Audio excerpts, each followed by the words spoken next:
say good morning to everyone, and it's a great honor for me to be here today.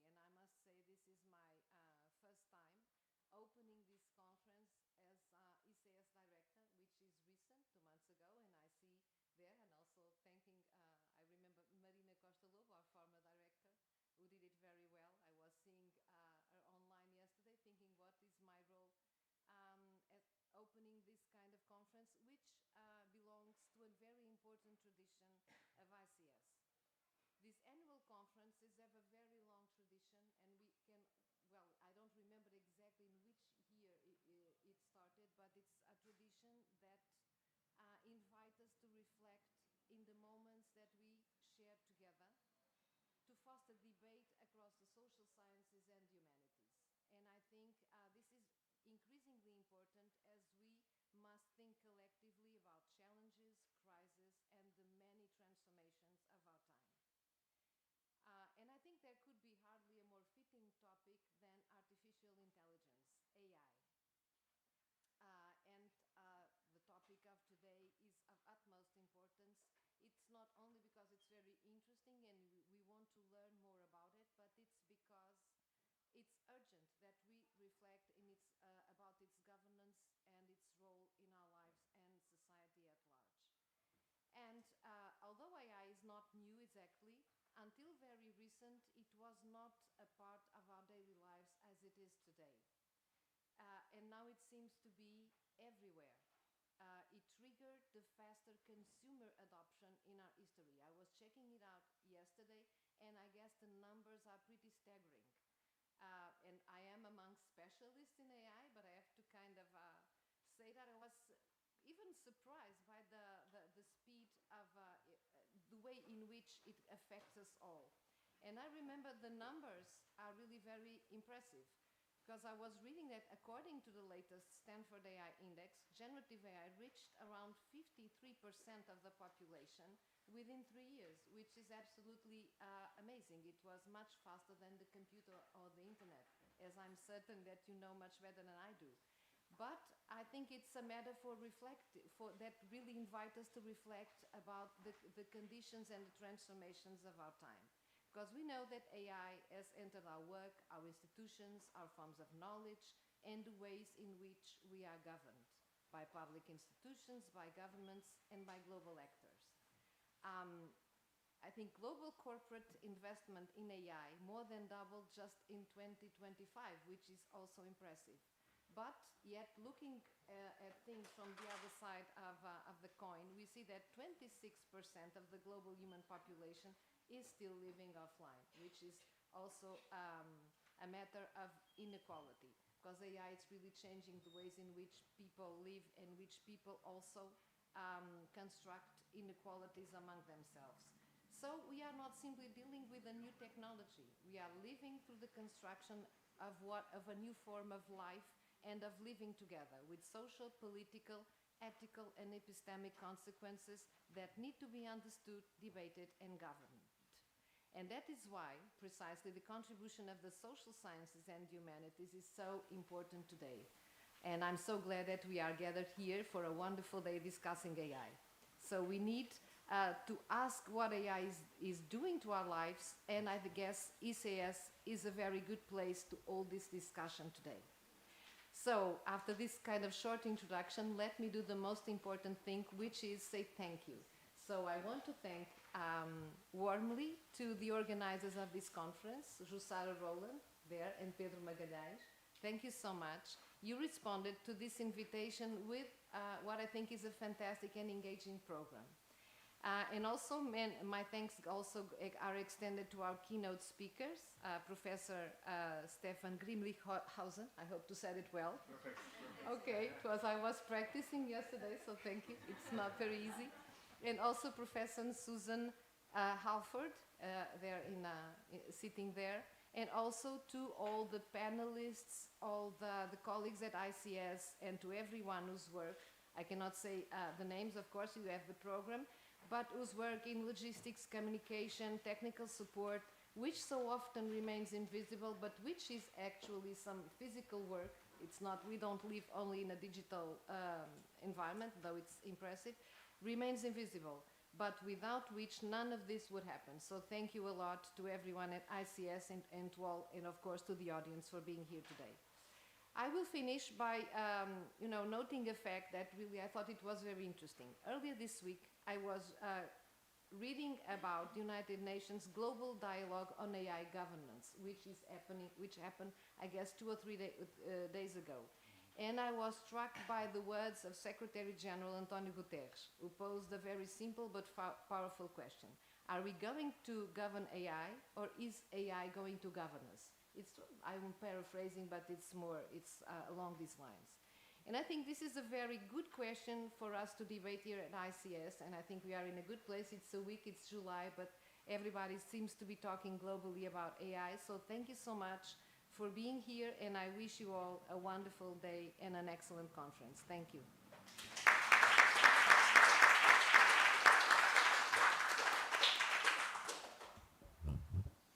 So, hello everybody. I'll talk very briefly just to say that Jussara and I were very happy to be invited to organize this conference, first by Marina and then by Sofia. This was a great pleasure. I want to thank Stefan, I want to thank Susan and everybody who came to participate.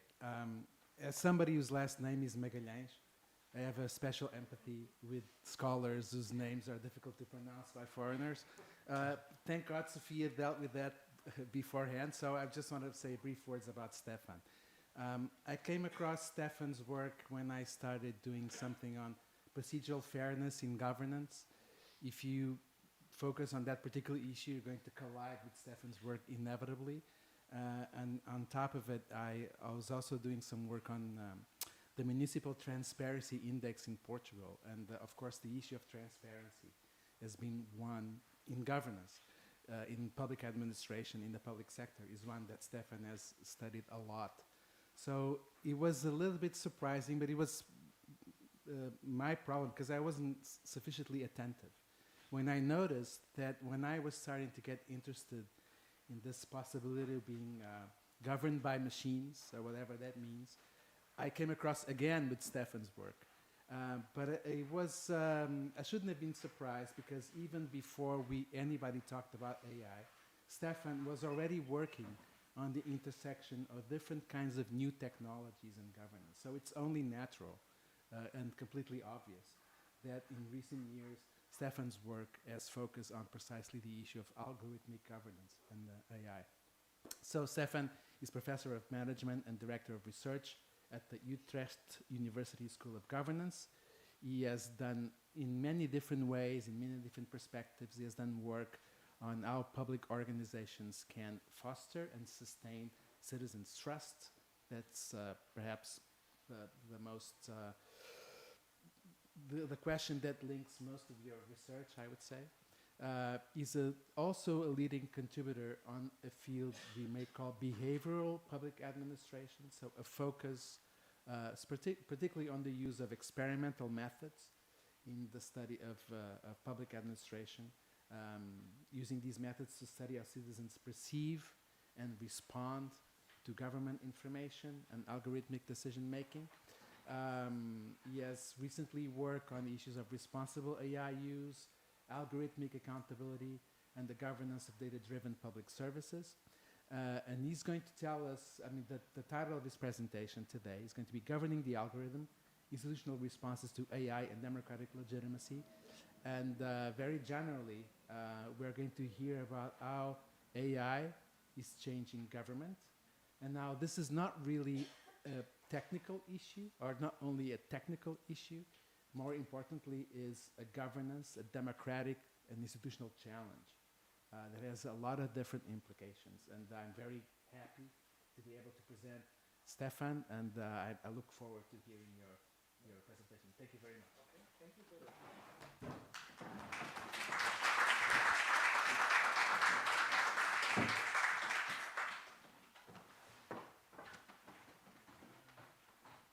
Yeah, can you put up the screen? All right. Good morning, everybody. Thanks, Pedro, for the very nice introduction, and also for inviting me here at this very nice conference in this very beautiful city. So I'm very glad to be here and to talk with you about governing the algorithm, sort of governing in times of AI. So I will start out with the first part. We have 3 parts in this presentation.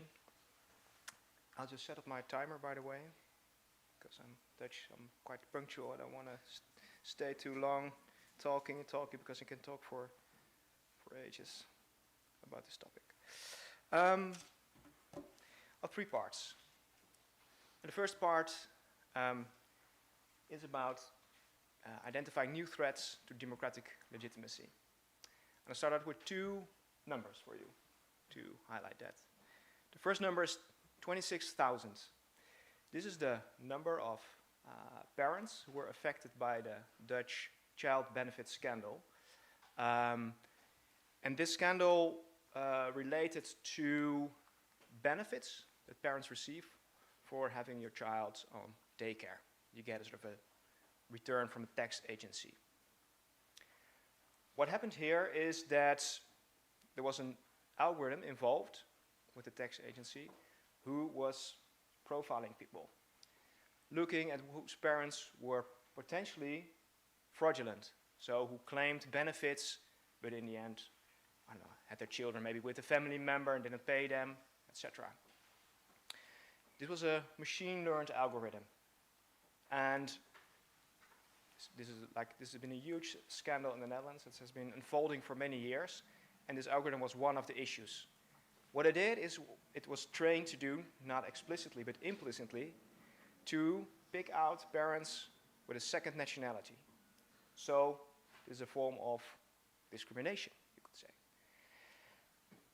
The consequences of being picked out were severe for these people, because there was hardly any way to appeal. You could appeal, but judges were very strict. They said there's no exception possible. It's in the law. Parliamentarians were sort of very anti-fraud in those years, so there was no exceptions made. You had to pay back all the benefits with a fine. And these are people, generally, they don't have that money. So they were completely financially bankrupt.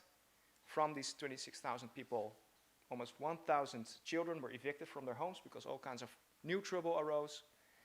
And yeah, algorithms and a lack of algorithmic governance was a big part of that. It was a system that decided. And this was called unprecedented injustice by a parliamentary inquiry. This has been a big issue rocking our politics. And these are the people, right? It's not about numbers, it's about people. These were people who were affected by this and protesting.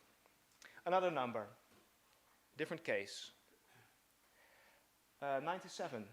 And this is the percentage of students in the Netherlands with a migrant background who were also targeted for fraud investigations in case law. So there were lawyers, and they found out that from almost 400 cases they had, 97% were actually students with a migrant background. So in the Netherlands, that would mostly be people from Moroccan or Turkish descent who were, as it turned out to be, also flagged by an algorithm. And how did that work out? So this is like when you're a student in the Netherlands, you can also receive a benefit or a loan when you study. It turned out to be that a group of inspectors at the Dutch agency handing out those benefits, they developed an algorithm themselves. It was a group of five persons who thought like, okay, how can we work more efficient? We're going to design an algorithm. We based it on our own experiences. We know we cannot be discriminatory. You cannot design an algorithm with the variable of migrant background in there. That was not what they did is they included different variables. For instance, the distance people have from their house to the place where they, from the parents' house, from the place where they live now, right? Because people, they go to a different place when they study. And they included a variable on the level of education. So for instance, lower vocational education was one of the sort of risk factors. It turns out to be that students with a migrant background strongly correlate on these two. So they tend to live closer to their parents' house and have more lower vocational education. This algorithm was never evaluated. It was never properly, it was trained based on experience, but no scientific basis. And this turned out to be another scandal. And it ran for years. I wrote it down. It ran for more than 10 years before this was discovered. There were 25,000 home visits, of which in the end 10,000 students were formally accused of fraud. Right? And so from this, like even just having a home visit from inspectors, like inspecting you, like, okay, do you really live here? And is this then your benefit? Is already like a big accusation and sort of can be traumatizing.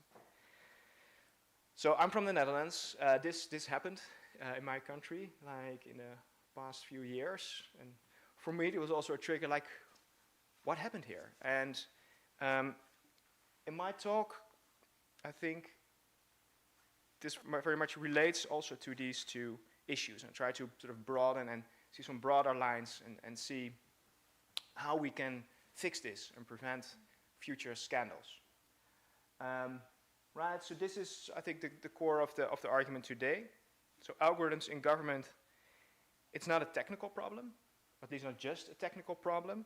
So we cannot, the solution would not be a technical fix. But it's a problem of legitimacy in governing.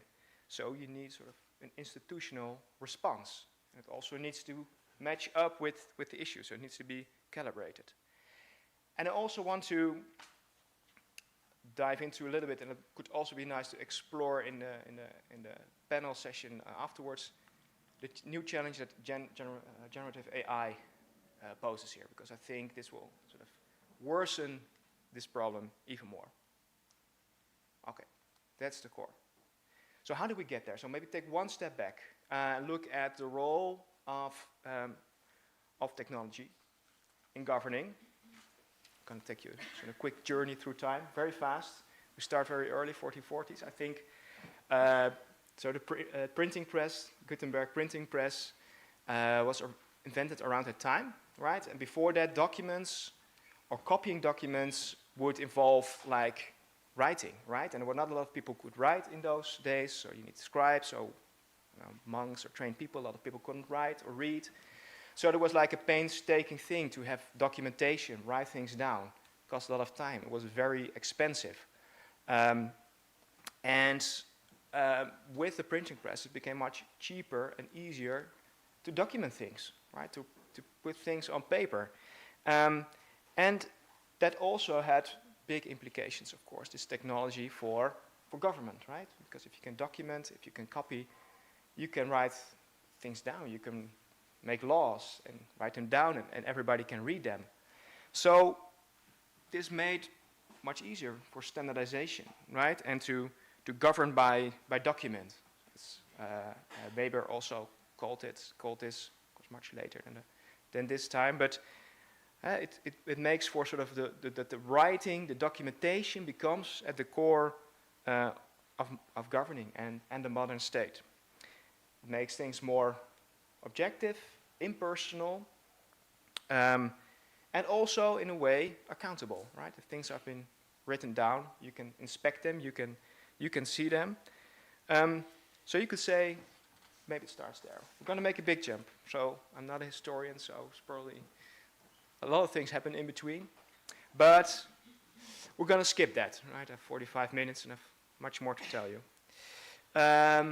Sort of a more modern version of technology, computers started in the 1950s, I would say, with the US Social Security Administration installing a first IBM mainframe, like big computers. I mean, it's not like what we have today, but it really helped to automate record keeping in welfare, right? Social benefits, using microfilm, punch cards, but it could be done through these terminals. And this allowed also like a much to be much more efficient in record keeping, right? In just a couple of years, from 1956 to 1963, there were 150 million accounts in that mainframe.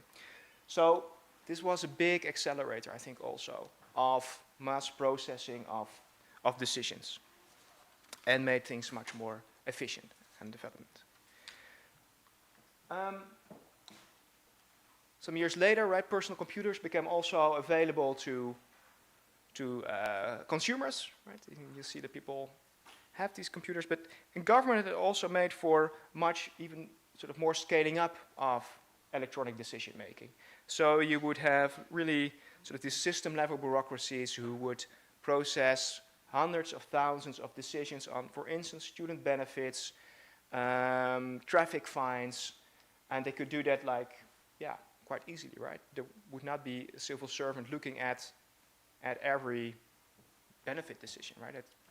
You would need a lot of civil servants for that. So this really helped, and it was like a focus in like this new public management, right? So it's a focus on efficiency, more like focus on government should sort of operate in a business-like style. So the idea is the government should be efficient and service-oriented, right? And that, I think, also accumulated in the years after that, where you see the first government website. So this supposedly is the first website of the White House. It was Bill Clinton was president at that time. I think it's, I don't know, for those of you who grew up in the 90s, I think this is sort of nostalgic kind of feel, this website.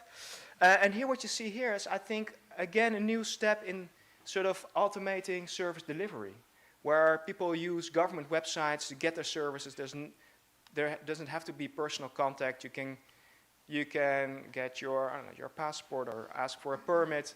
So the contact goes from, very personal contact to contact through a website, mediated through online interactions, 24/7, independent of place and time. Again, this is, I think, introduces new forms of interaction, right? So technology and government have been sort of intertwined, and it's been changing government for many, many years, right? And I think now we're much more talking about it because it's becoming so pervasive, right? So this is what is happening now. And I'm wondering, by the way, if this example that I found from Business Insider, Portugal plans to trial answering emergency calls using an AI chatbot using ChatGPT. Did this ever happen? Does anybody know? No. Okay. When I read that, I was already thinking, I'm not sure this is going to work, and I'm happy to hear it didn't, because it sounds like a very bad idea.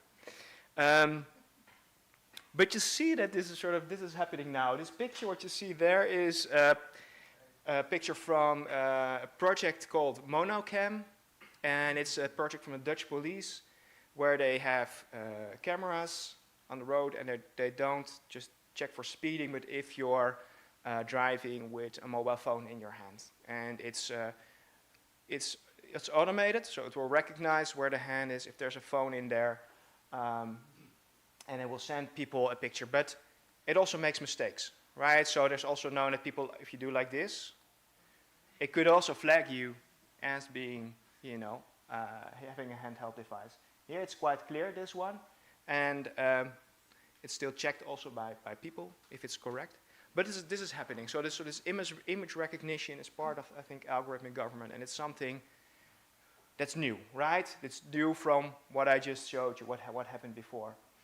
I think so. Chatbots are also a good example. You see more and more government websites where you cannot just call governments anymore. Maybe you cannot even email it, but you first sort of have to go through this chatbot. And there's a lot of examples. For instance, for the New York City's chatbot, My City, who gives sort of illegal advice to people. So people go to a government website, ask their chatbot, like, oh, I want to open a business, or I have a question about giving what kind of wages I should give to my workers, and they would sort of give advice that were just wrong, like illegal, right? So it's still work in progress, and I wonder if we ever get to the moment that will really pay off. That's also one of my arguments. And the next step, or potential next step, is autonomous AI. It's like AI agents. An AI agent, it will be a next step where you do not give sort of, and I think with LLMs, when you use Claude or ChatGPT, you give instructions and say, okay, can you find, or you give questions, you get an answer, you do the next step. But this will sort of automate the whole chain of events, right? So you could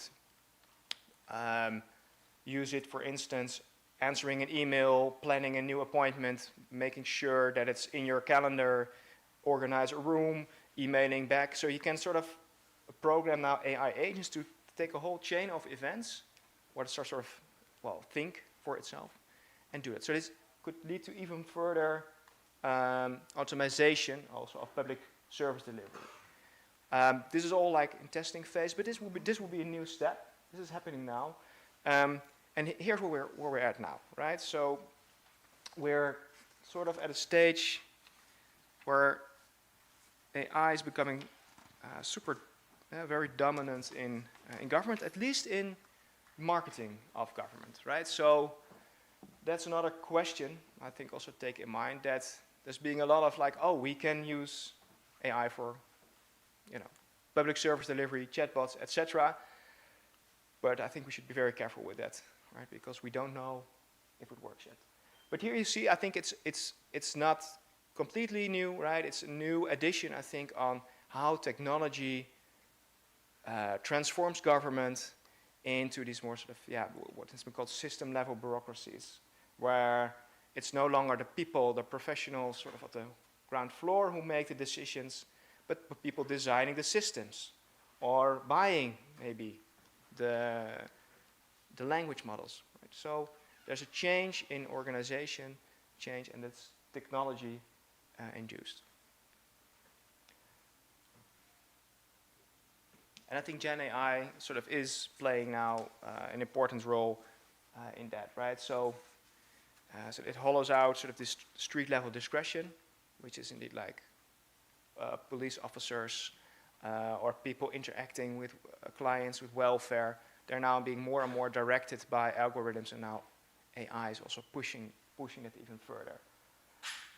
New problems for democratic oversight, I will get to that. And also, like you could say, like if everything becomes sort of generated, like what is still the voice, the state, right? Is it becoming synthetic, right? Now maybe it's very standardized, but at least you know what is the voice of the state and what's generated. And when you generate it, it becomes slightly different every time. I think, could we say, is all laws sort of all this technology, right? Because, I see a lot of problems and issues.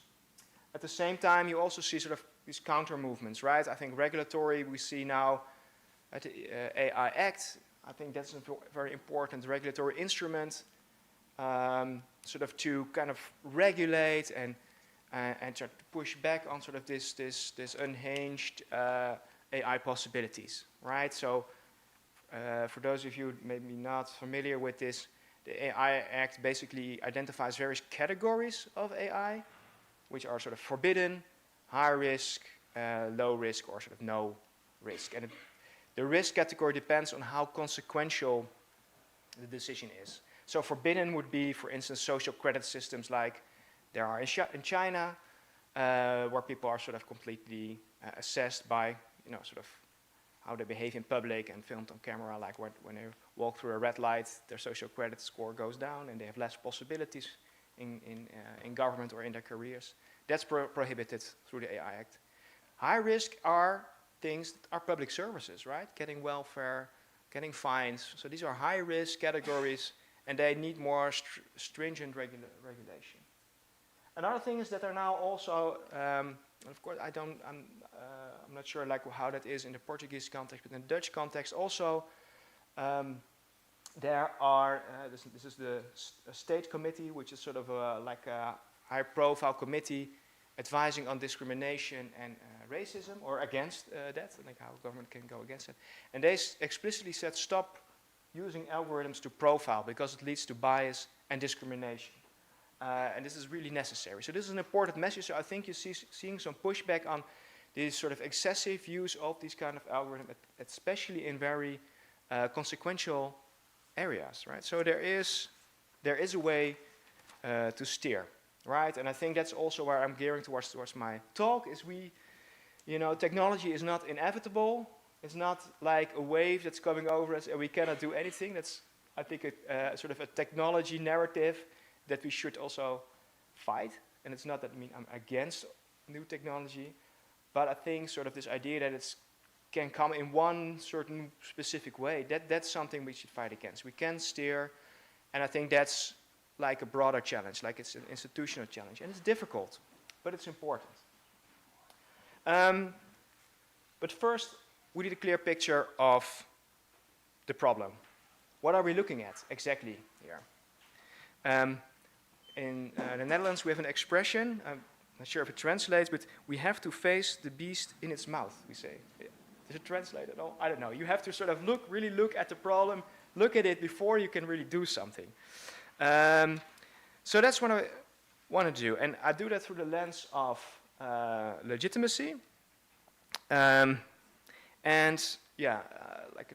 Traditionally, legitimacy can be seen as a reservoir of goodwill that maintains a political system even when citizens disagree with specific everyday policy outputs, right? It's not about just government being legal. It's not just legal decision making. It's not just sort of, a decision is technically correct. It also has to be sort of acceptable and legitimate, right? When you look at these pictures, at these scandals, at the surface, it was fine. It was not incorrect. It was not illegal. Even in the Dutch benefits scandal, judges ruled for a long time that government was doing fine. There was no problem. Only later on it is discovered, no, this is not acceptable. So I think that's why legitimacy is a very good lens to take a look, because it's kind of a broader, it provides a broader lens, right? Legitimate decisions. I think that was also at the heart of these scandals.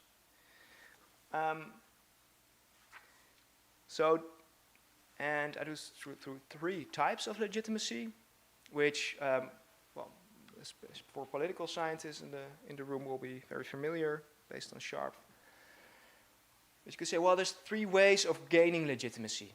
It can be input-based, so it's more who's deciding? Is it done in a democratic way? Do we have a say in how these systems operate? Is there democratic control? Throughput legitimacy, which is much more process-oriented. How are decisions made? Is it transparent? Is it open, accountable, fair, etc.? So it's more in the process. Output legitimacy is legitimacy from the outcome of an algorithm. So are the outcomes correct and fair? Are decisions produced that citizens also recognize? Are things effective? I'll give three, like an example for each. This picture, I think it's become somewhat iconic. I don't know, also for people who are maybe not working on AI. These are now known as the tech bros, sitting front row in Trump's inauguration. I think this sort of catches in one picture sort of the input legitimacy problem of algorithms, and particularly AI, right? These are big tech companies. And they're not held accountable, right? And there's no way that we have any sort of input on what these companies are doing. And also when governments start using their products from OpenAI or this is Amazon or Facebook, but they're also developing these AI solutions. I think that's an input legitimacy problem, right? So on sort of this democratic decision-making, democratic oversight is very much lacking here. And I would say that, if we think that government can sort of easily regulate this issue, you know, look at this picture. I think it's not, we cannot just assume that this will happen, right? So I think in Europe we're in a slightly different situation, but this would be sort of, I think, an exemplification of this input legitimacy, that there's companies that there's no input from society on these new technologies, right? So I think that's one. Second, the throughput side, that relates, amongst other things, to transparency. What are we looking at? This is an example. I think it's quite well known in this area of AI and explainable AI. It's an algorithm trained to recognize huskies and wolves, right? And it was trained, and you show it pictures, and here you see, well, it's correct 8 and 10 times, right? So you see what is predicted and what it is truly. So it's wolf, wolf, husky, husky. And there you see on the lower row, you see, oh, it makes a mistake. What happens? It predicts a husky, but it is a wolf. And in the other side, it predicts a wolf and then a husky. And you can say, well, 8 and 10, it's still okay. And if you don't know how this algorithm works, you could say, well, it's accurate. Or like even it was 90% or 95%, it could say, well, it's accurate. But if you don't know what it's trained on or what's behind this algorithm, you're actually being fooled.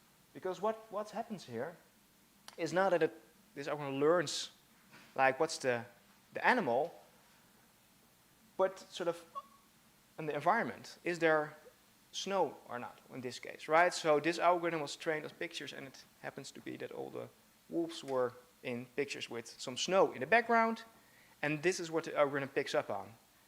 If you put this algorithm to work in real life, yeah, it gives wrong predictions. And this is just an example with no consequence. But there's also examples from the COVID-19 pandemic where X-rays were trained. Like how can an algorithm recognize COVID from X-rays? And it was trained. It was like very accurate, but then it was put sort of in a real life situation, and it was wrong all the time. And there again, you saw that the training data was in the end, I think I saw two examples. One was that was based on notes. So if there was more annotations from the doctors with the X-rays, we pick up on. Another one was also wrong because most people were laying down, not standing, which was also what the algorithm was being picked up on. But when you look in real life situation, that's not necessarily the case because it's trained on the wrong parameters. And that's a transparency problem. Like if you don't, and because these especially the more modern algorithms, they're trained on like more complicated algorithms like neural networks. And yeah, you cannot look inside this black box, right? So there's a black box problem. There are some fixes, technical, but it's still not perfect. So this is a transparency problem. You have to know how that works, because you put it in real life, and for instance, caseworkers or doctors start working with it and they think it's correct, they'll make mistakes, right? If they don't know how the system works. This is a big problem. So this would be a throughput legitimacy issue, right? It relates to transparency. Third part, output legitimacy. That's about the effects, what comes out of these algorithms. And the bias problem, right, I talked about, will be part of that, but I think that's quite well known already. That's potentially discriminatory, right, because there's human input in an algorithm, and this algorithm reproduces also this human discriminatory biases, and then it seems suddenly like, oh, it's technology, it's neutral, but it's not. But another point I want to make here is the cost effectiveness, right? Is it actually working? And there's very little proof that these new AI systems are actually, working the way they intended, right? The examples that I gave on, or the one with using AI for emergency calls or public service delivery, oftentimes there's not a good business case, except for that it's a hype, right? So this question is really asked, is to assume that, oh, technology makes things more efficient, we should do it. But it also creates a lot more work, and we don't know if it works. Another way, another point in this equation I want to mention is the hidden cost of AI. So the digital sweatshops, as it's called, are, you know, sort of part of this AI ecosystem. So it seems like, oh, technology, it learns by itself. It's just some sort of highly trained people in Silicon Valley developing these things. But that's not the case.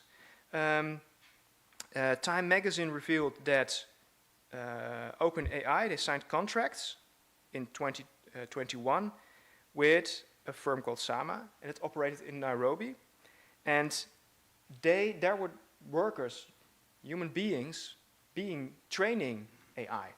And these people were working 9-hour shifts, and they have to read up 250 passages of highly explicit content without any support against a very low wage, right? So I think sort of the cost of technology are also, in part, is not monetary costs only, but also human costs, labor costs. It's hidden from our view, but it is there. It is happening. And I think that's also something very important. And then I'm not even speaking about the environmental cost of complicated algorithms that are running. And maybe I don't even have to speak about failed IT projects in government. I don't know how many you have in Portugal, but in the Netherlands we have a very bad track record of that. So don't assume that these new technologies will make things more effective and efficient against low cost, because I'm not sure that never happens, but its question is rarely asked. Not very much proof. So overall, I'm not going through this whole slide with a lot of text before you, but you could say there's these threats to legitimacy related to input, throughput, and output, right? And the input legitimacy is mostly is linked to democratic disengagement, lack of oversight, lack of control, for instance, on data and models that come from companies that we cannot hold accountable. There's often no participation of the people affected by systems in designing them, so no civic participation, just programmers, developers, and they make value-laden decisions without that they know it. On the throughput side, you see that there's not enough checks and balances. It's hard to audit because they're opaque, not transparent. Responsibilities are not clear. Privacy infringements.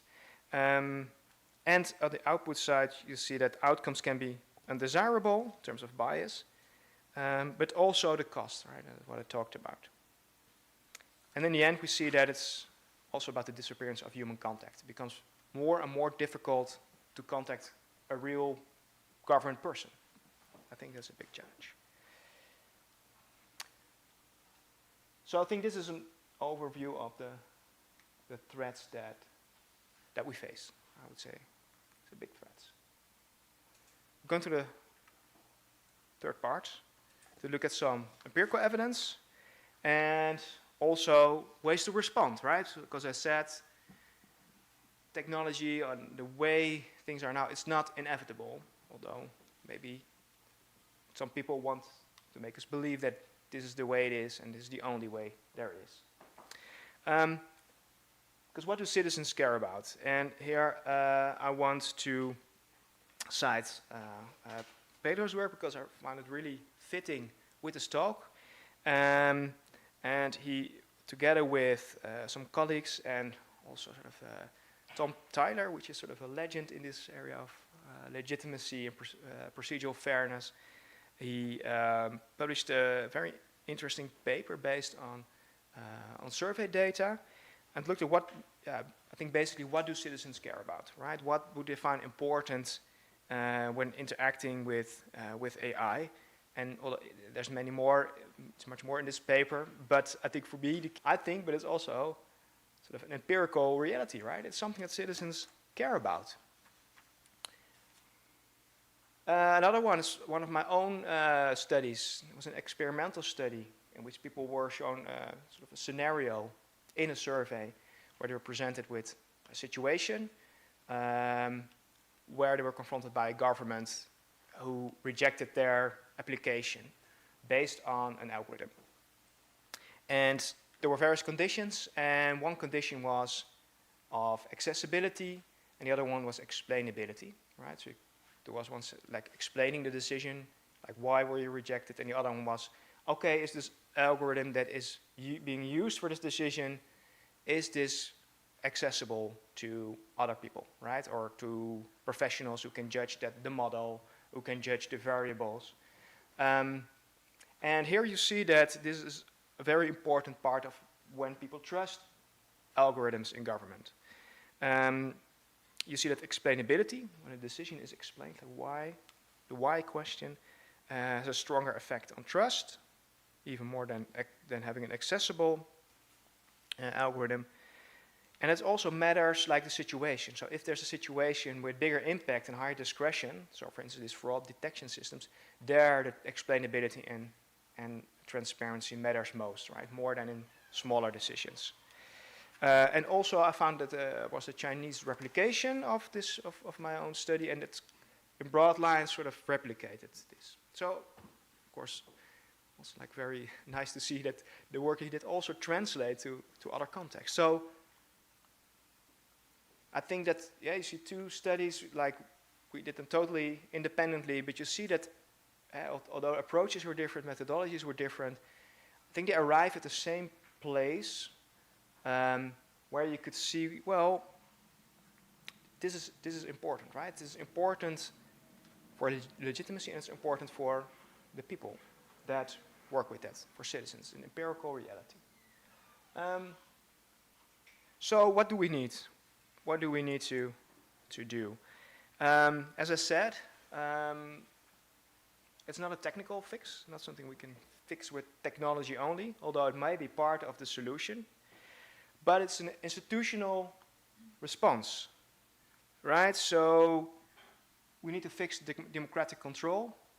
I could say take back control, but I'm not sure like that is now sort of an expression that's also related to other political situations. But I think that's also something you see developing in our discourse now, that there's we want to be less dependent on sort of these big tech, US big tech, right? And sort of I think Trump was a big cause in that, but I think it's something that really helps, you know, to push us, and at least you also see it in Dutch universities.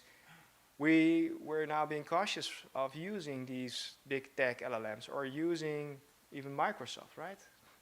As you might know, the International Court of Justice in The Hague, or the International Criminal Court of Justice, they were being cut off from Microsoft by the US, right? Because of they made decisions that they didn't like. So we're now very cautious of that. And I think that can also help to take back more control.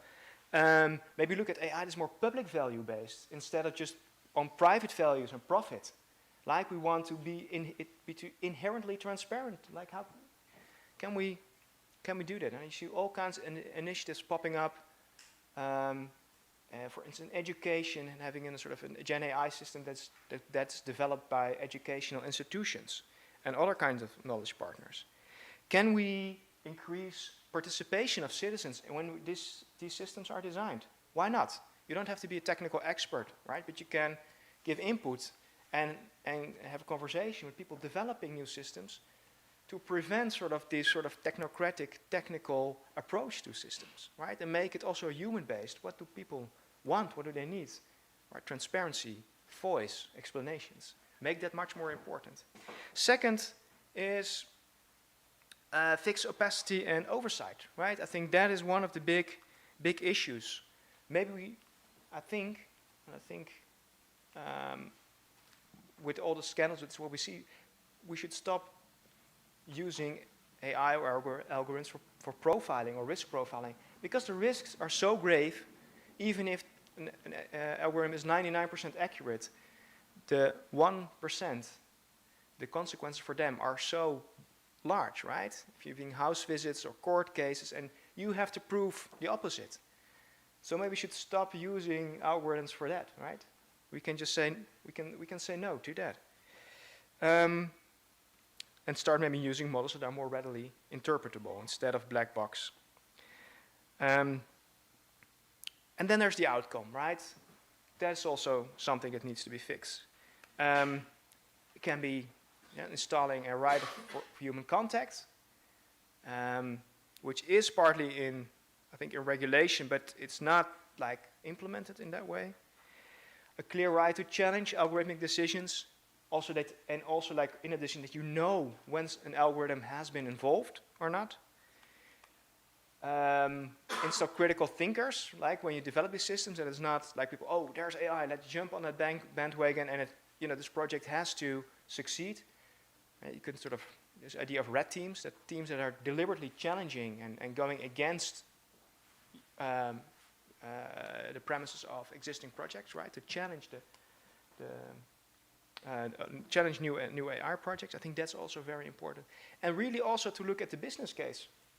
Is it really more efficient, right? I think that's one of the big stories that is being told. Like, but in the end, it will be more convenient, more efficient. But I think that's something that needs to be challenged. So these are some options, and I'm also very happy to talk a bit more and to think more about that together with the panel that will start after the break. Because I think it's important.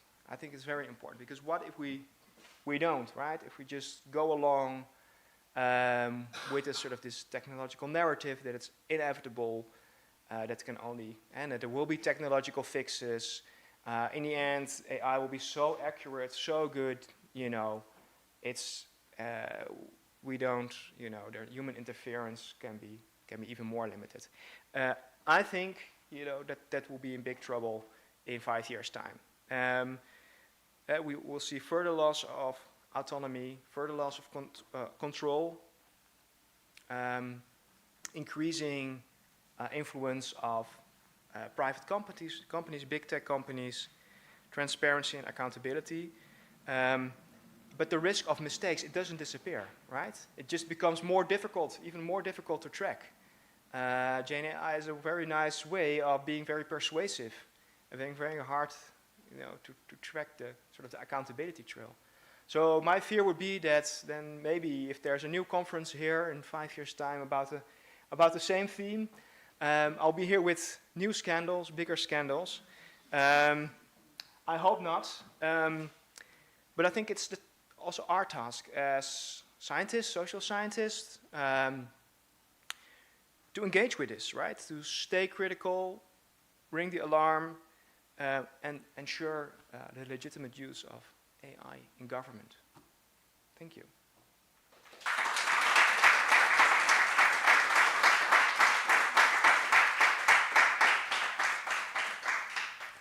So thank you so much, Stefan. So now we have give some time for this to sink in. I know there's probably a lot of questions. There'll be time to ask those questions. We have a coffee break now. We'll start in 15 minutes with the panel. I have questions for the panel and also for Stefan. But then we'll open up for Q&A. And I'll see you all in 15 minutes. Thank you, Stefan. Thanks.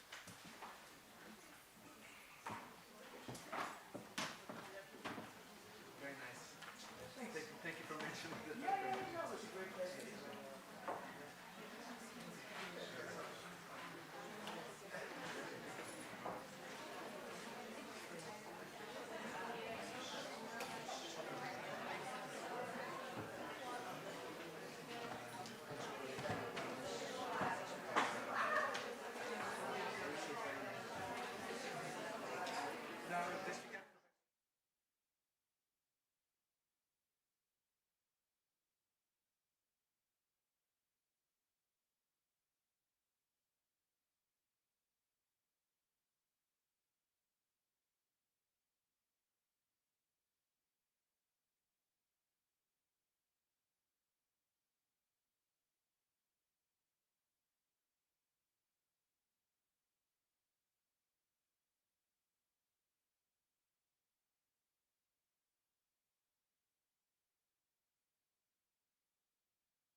We should start.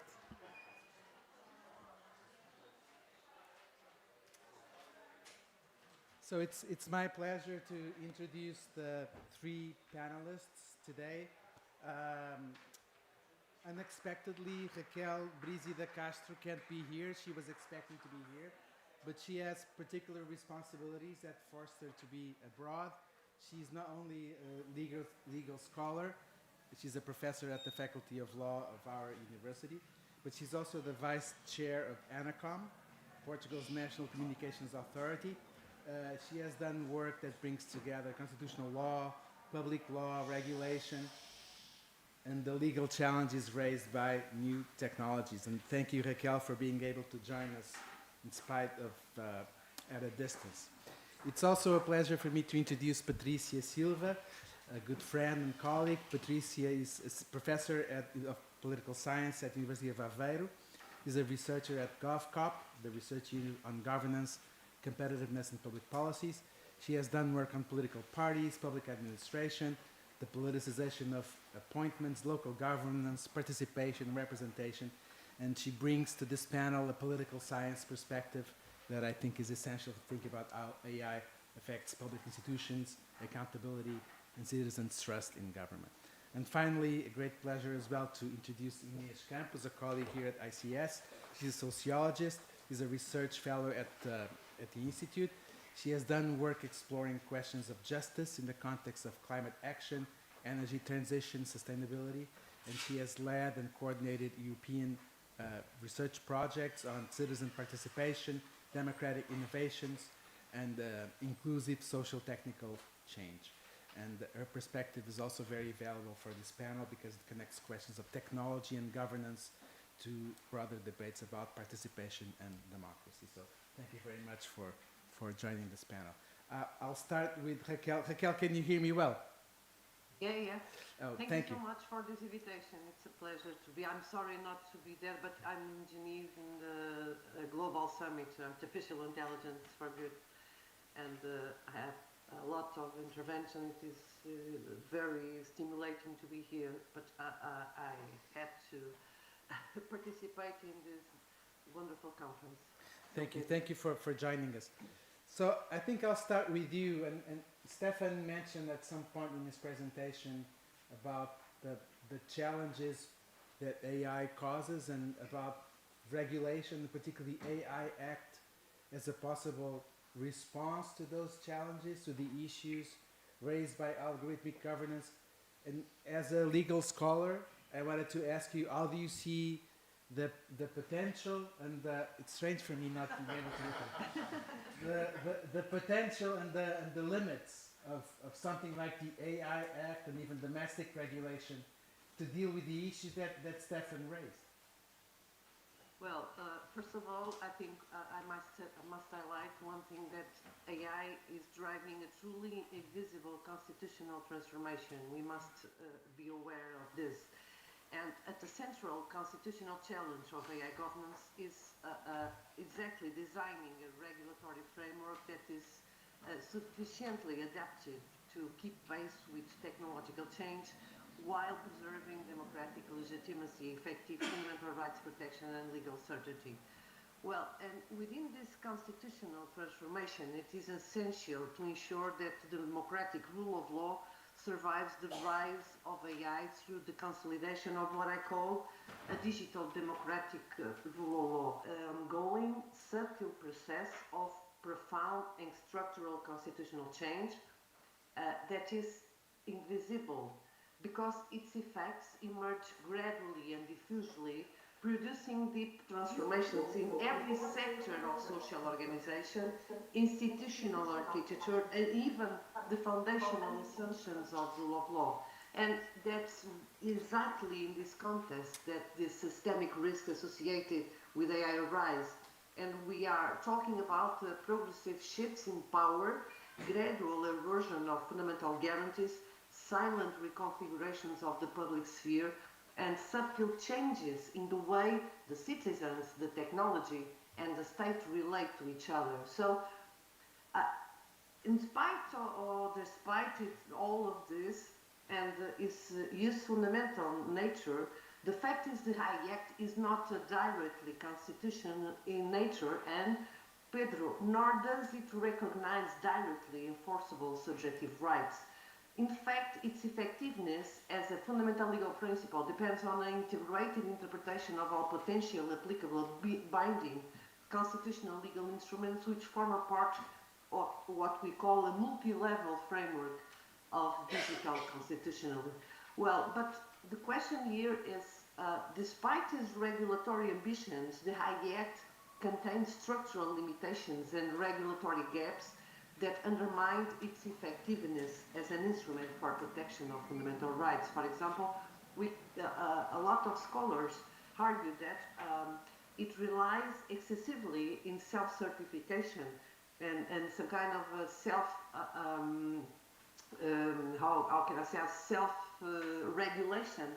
And there is another point that I would like to highlight as a constitutional scholar, and that is that one of the most impressive effects of Hayek is what I call some kind of a constitutional oddity, because in Recital 1, Hayek tried to prevent that the national member states and the national legislators create restrictions to use of AI.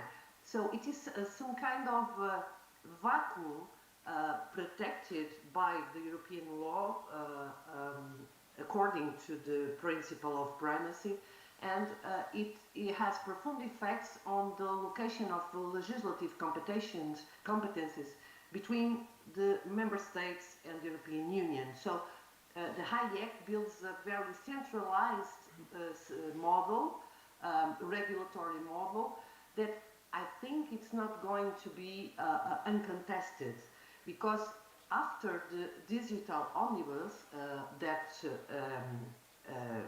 well, we know that the core obligations for the high-risk systems only will come into force at the end of 2027.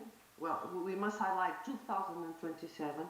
Well, and I don't think that the national legislators are going to wait until then to produce some kind of legislation of fundamental rights, because of what I said before, because RIA is Hayek is not constitutional. We can't exercise our rights directly using Hayek. So, and there is another question.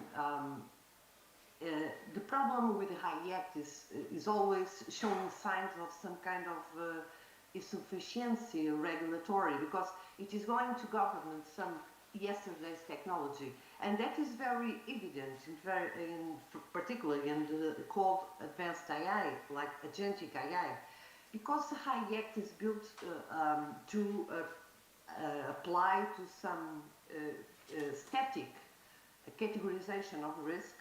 At most, what we can predict. So it's the most unpredictability that Hayek can cover.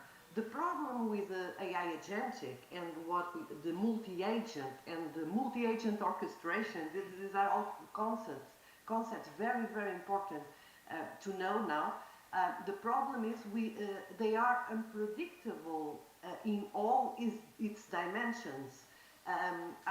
There is one idea, and one of the special risks that particularly inspire me in my research, it's the resistance to shut down. We switch them down, but they continues to work well. But that's not a disease. That's its nature. Its nature is to be fully autonomous.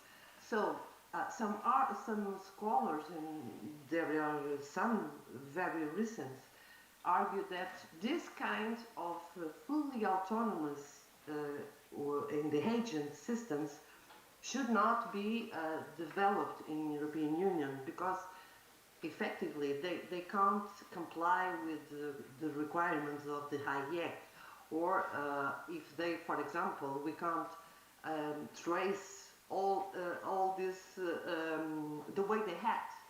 But I think there is a special concern with this regulatory model because it's not, the technological neutrality is not really enough. We have to safeguard that the functions that was previously exercised by humans are also safeguarded, are also guaranteed by this regulatory model. So we have to use some kind of a principle that is some kind of a functional equivalence principle that has no literal basis in, of course, this regulatory model, but it is very important because the technological neutrality is not enough. And just to finish, I will ask, this kind of regulatory model, you know, the Hayek is some kind of a framework law, and all this densification is by private norms or harmonized standards, if you wish, technological norms, guidance, guidelines from high office, for example. Well, some kind of technological norms that are made not by the legislator. And the problem here is that we can build some kind of a regulatory model that can invite some kind of phenomena like a scientific charade or science washing, because there are some kind of decisions that cannot be made by the techniques. There are decisions, well, for example, is some kind of risk acceptable or not acceptable for human beings? Well, the problem here is the level or acceptance of the risks are going to be defined by the harmonized norms and not by the legislator. And we have to be very careful because this regulatory model there is a very important constitutional risks to this kind of science washing that we must prevent. Thank you, Raquel. This actually is a very good bridge to the question that I had for Patricia. You told me many times you're not an expert on AI.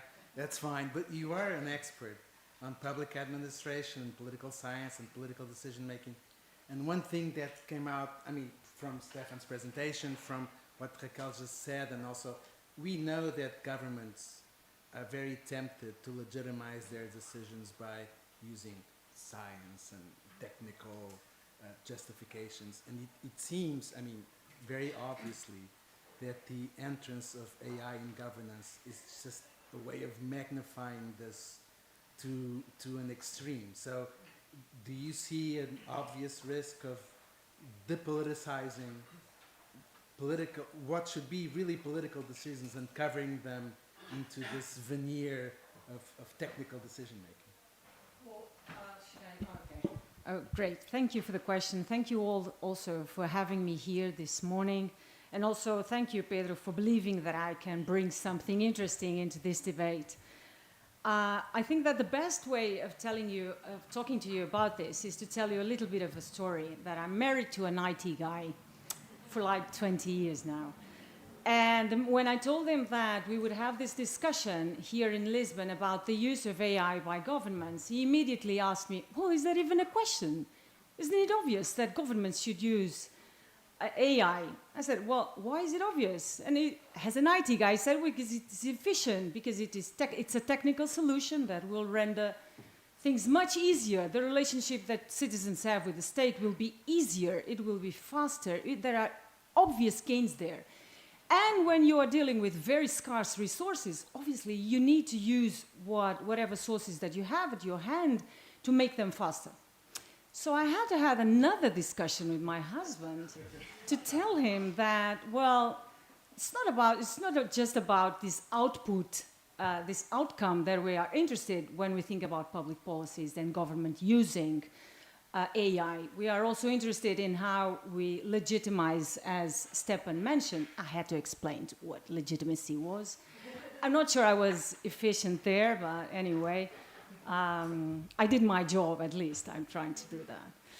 But the thing is, I get this feeling that on two ways. That the first one is this idea that you have technical solutions that are easily adaptable, that you can easily use, and they make your life easier. And that's obviously something that is fairly attractive to any citizen. But then there's the other side. It's the side that you are making political choices as if you are presenting political choices as if they are only technical choices. Every technical choice that has been made has a political decision behind it. And that is the point that's what we should, as political scientists, as social scientists, discuss. Stepan mentioned some of examples, welfare fraud, if you are trying to identify citizens that are more prone to fraud. If you are trying to use AI to certify that, well, we need more police in certain areas, that you can use AI to predict that, you can use AI to profile, but then there was a political choice before that. There was a political choice that decided that welfare fraud was something to be salient, was something to be dealt with. There was a political choice that said that more police would be relevant in certain areas. That is a political choice. And whenever we ask about how to make these algorithms, how can we make people relate to these algorithms, we think about, we make it transparent, we open the source code, we make citizens discuss it. But please be aware that when we do that, we are discussing the use of AI after it has already been put into motion. We have not yet discussed why we should use it, right?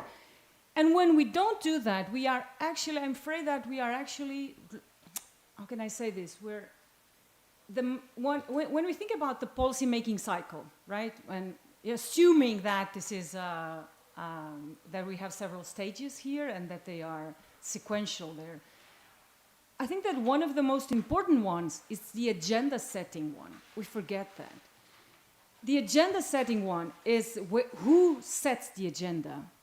And the one who is able to set the agenda, it's actually the most powerful actor. We know that from the studies that we have on policy making. So neglecting that is a big issue because we are discussing AI, the use of AI, as a technical solution, as a technical problem, or we can, as Stepan mentioned, there may be a technical fix, maybe there are some, but before all that, there are political choices that we are not discussing. I mean, obviously Stepan knows a little bit more about these cases, but to what extent have parliaments actually discussed should we use AI for some matters? These welfare scandals, these families, these 26,000 families that were impacted by this scandal in the Netherlands, was it before that? Did the parliament discuss this? The use? Should we use AI for this? What are the limits there? Was it a discussion there? So I think that we run this risk of depoliticizing on this side. We are depoliticizing, potentially depoliticizing, removing the idea that policy is not just about making it efficient and making it fast decisions. It's also about discussing alternatives and discussing ideologies and discussing the ways that you want your society to move forward.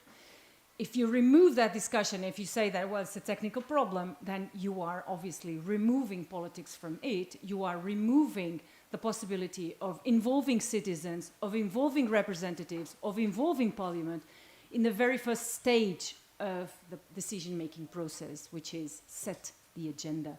Who decided that certain matters are relevant?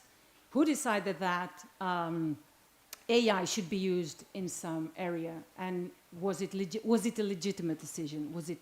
Did it go through parliaments or not? The second thing that it might somehow relate to this, it's the idea that, well, by depoliticizing it and making it a very technical issue. And trust me, I had this huge discussion with my husband was talking to me about algorithms, and my head just shut down because I cannot understand it. I wouldn't say that I'm dumb, but when it comes to understanding this whole black box, trust me, it is a nightmare. And they use this language, this very sophisticated language, and I'm almost convinced that, well, it may work. But I just told him that it may work so that he could, be quiet. But the thing is that when it becomes such a technical issue, I think that most citizens do the same as I did. I mean, you don't participate because it's so technical. It is such a fine-grained technical issue that how am I going to participate? Even if you open the source code, even if you tell me where the data is coming from, even if you guarantee that you have high-quality data, and all of that, you don't know how it happens. You don't understand that. That's a total different level of understanding. And when you don't understand that, participating in these processes becomes sort of a nightmare. I mean, we already have this issue in Portugal of not having citizens participating in major decisions, even when they have a voice in it. At the local level, there are several initiatives where citizens have a voice in certain issues. Citizens don't participate because they don't know enough, because the information is not flowing, because they don't have enough, they don't feel that they have the capabilities to participate, they don't feel that their voices will be heard in matters that affect them. Now, if you don't know what's in this black box, and if you don't know the reasoning behind it, and if you don't understand how it works, then it makes things more difficult. Also, if you have politicians saying, well, this is a technical issue, then, well, you are immediately removed from that discussion because it's a technical issue. I am not an expert. How should I participate in this? Now there's this whole side of the other side of the story, and I need to do as my husband did, to be quiet now. But there's the other side, because AI is actually able of increasing participation. Just the enormous possibilities that are out there. I mean, you can have all sorts of citizens participating because you have translators that can translate immediately what citizens are saying. You can aggregate opinions in a very fast manner. You can have citizens participating far away. They don't need to be in the same physical space as you are. So there are so many avenues that you can actually bring citizens in and increase this input legitimacy that Stepan was talking about. But you need to be first aware that, well, maybe you have a voice. Be aware that you have a voice here. And also, this is not just a technical issue. It is a political choice. Inês, I thought about you twice while Stefan was presenting. The first time was when Stefan talked about the welfare fraud case, and also the students and the benefits for the students, how 97% of those who were inspected were of migrant background. This was not designed in the system, but it somehow ended up there. So part of what I wanted to ask you, so this is the first time I thought about you was this, because I know that you've been studying democratic innovation processes, but you are concerned with the way AI may amplify already existing inequalities. And so I wanted to ask you, we know that this is likely, and we know that this has happened. How do you think about this? But the second time I thought about you was at the very end, when Stefan was talking about the institutional responses and how the participatory design of some of these systems might. So how might that look like? I mean, even imagining that. I mean, as citizens, we are strong enough somehow to pressure the public sector introduces this system to design them in such a way. How would that participatory design would look like in your thinking and in your experience of studying these democratic deliberation processes? Okay. Well, thank you for inviting me. I'm also not an expert on AI, by the way, so I kind of resonate here with Patricia. And I actually have my partner, long life partner, is also an IT developer. So we have a lot of in common. Well, before I go into your question, I just wanted to also bring here a bit also the environmental and ecological aspect, which I think it links also to your question. So I'll start with a number also. That's like 33, that's the name of operational data centers in the US. 65, the name of the number of data centers being under construction in the US. And these are numbers I only have for the US.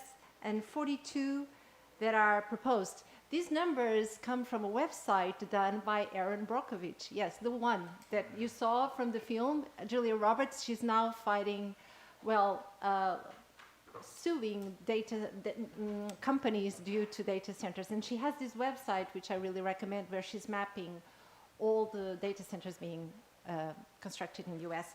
And then here in Portugal, another number, that's 1.2 gigawatts, you know, a gigawatt. 1 gigawatt, that's 1,000 watts. 1.2 gigawatts, that's the estimated capacity, energy capacity of the data center we have in Sines. Of course, we have also the issue not only of energy, but also of water.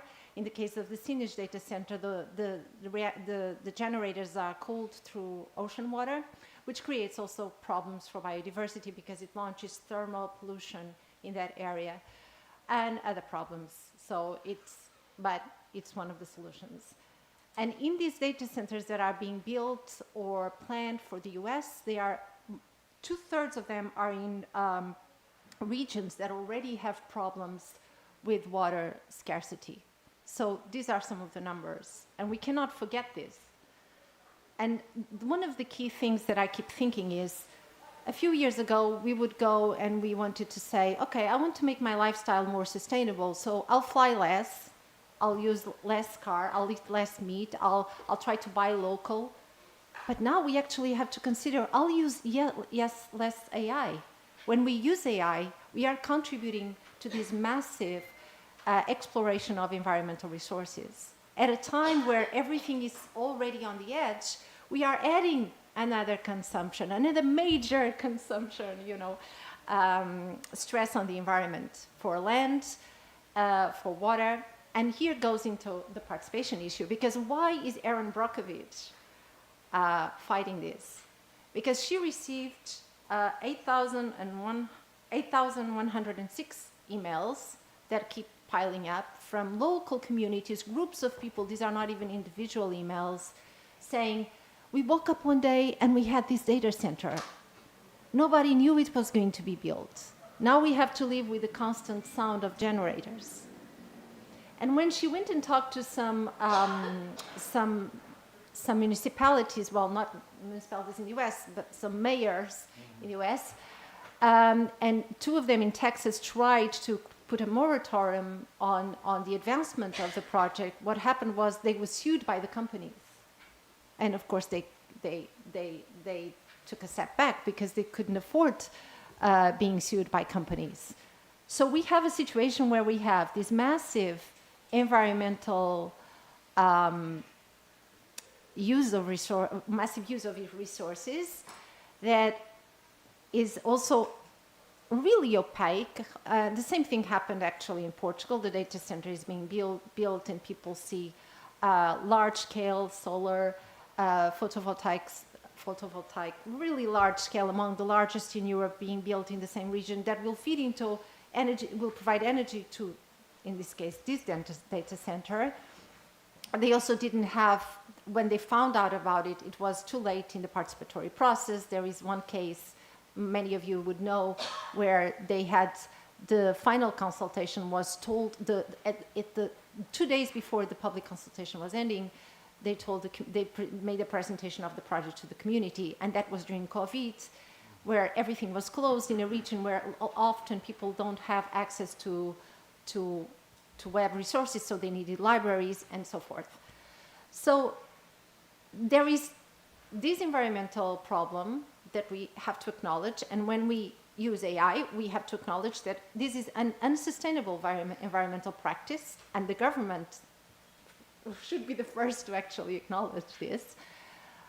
There's that part, but there's also a pathway of development that's been really not participatory. And we see it in Portugal, we see it in the US, we probably will see it in the Netherlands. I'm not sure about the Netherlands because it's a completely different country. So we have these kind of trends that go hand in hand. And on top of that, we have AI being presented as the solution to environmental problems. So AI is going to tell us how to deal with climate change. It's going to give us all the answers. So there's kind of this greenwashing here also around AI that we cannot overlook. So this comes to, for me, has all the reasons to really argue that this needs to be a participatory project, that you need to have citizens deciding when to use AI, how to use AI, and that's even beyond the data, because on the data and the black box issue, this is something parallel that I've been thinking over the years. I worked with a lot of climate scientists, and they use integrated assessment models, and we think these are facts, but those models are not facts. They have a lot of assumptions. When you choose what to model, you are making invisible a lot of other things. And it's the same thing when you choose what data you give to AI, you are rendering invisible a lot of other aspects that you're not giving AI to train AI. So whether you have, even if you have the best intentions, you have to make choices about the data. Even if we know all the data, there's always going to be blind spots.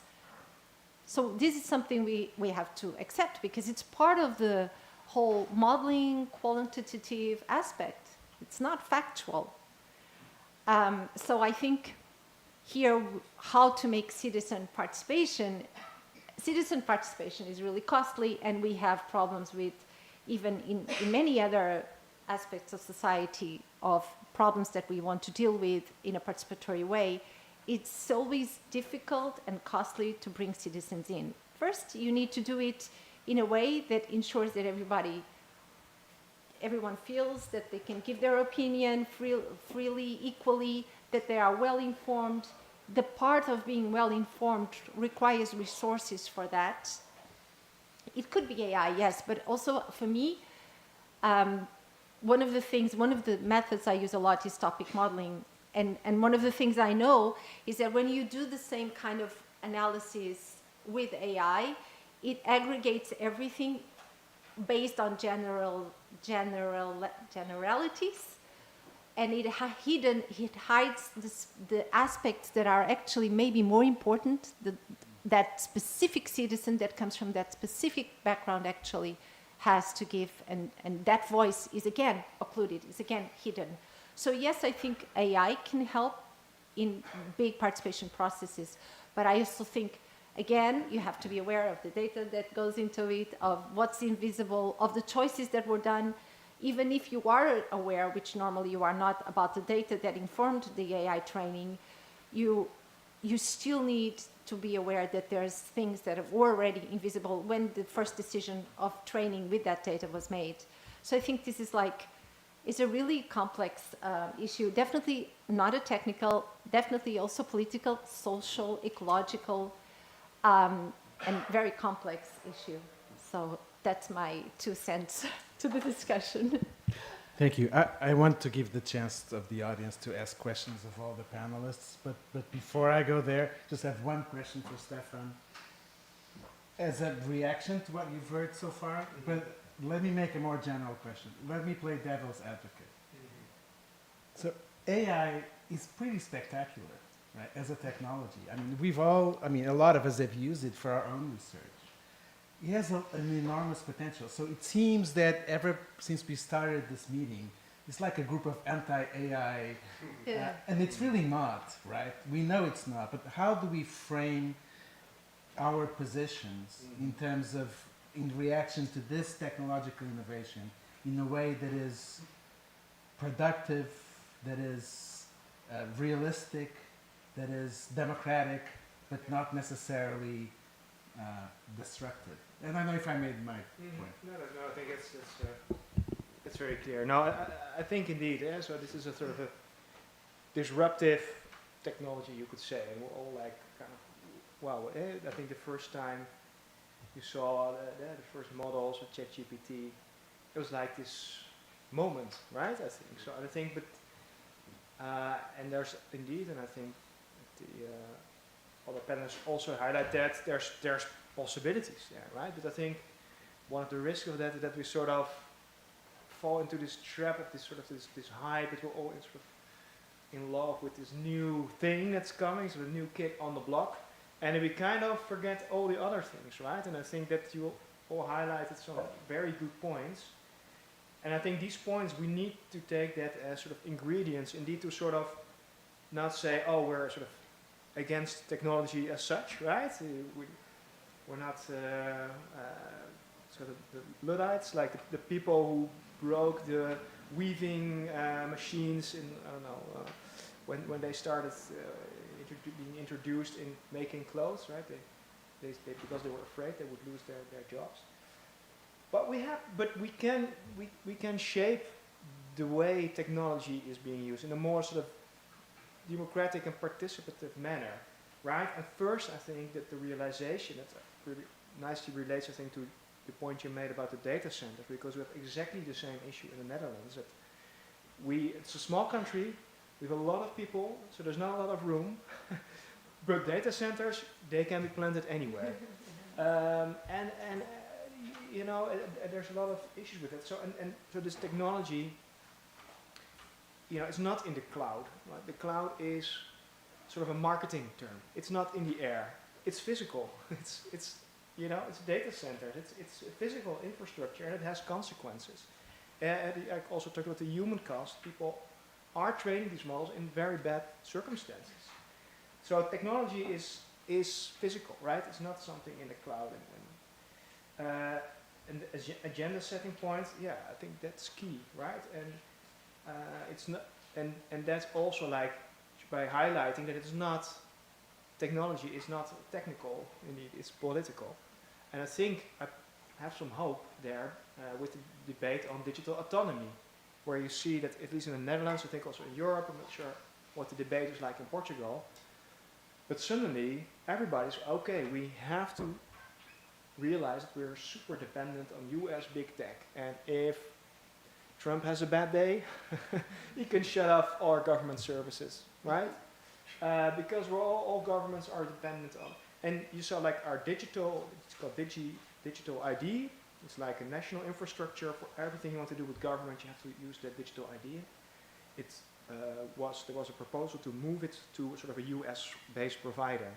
And so that all politicians were sort of again, and then it stopped, right? And now it's still in our sort of our own hands. So I think agenda setting is key, but I also have some hope that with this digital autonomy discussion, that 5 years ago nobody cared. Like, oh, but Microsoft is cheaper. Why, we take that. It's only about being cheaper. But so the narrative can be changed. So I have some hope there.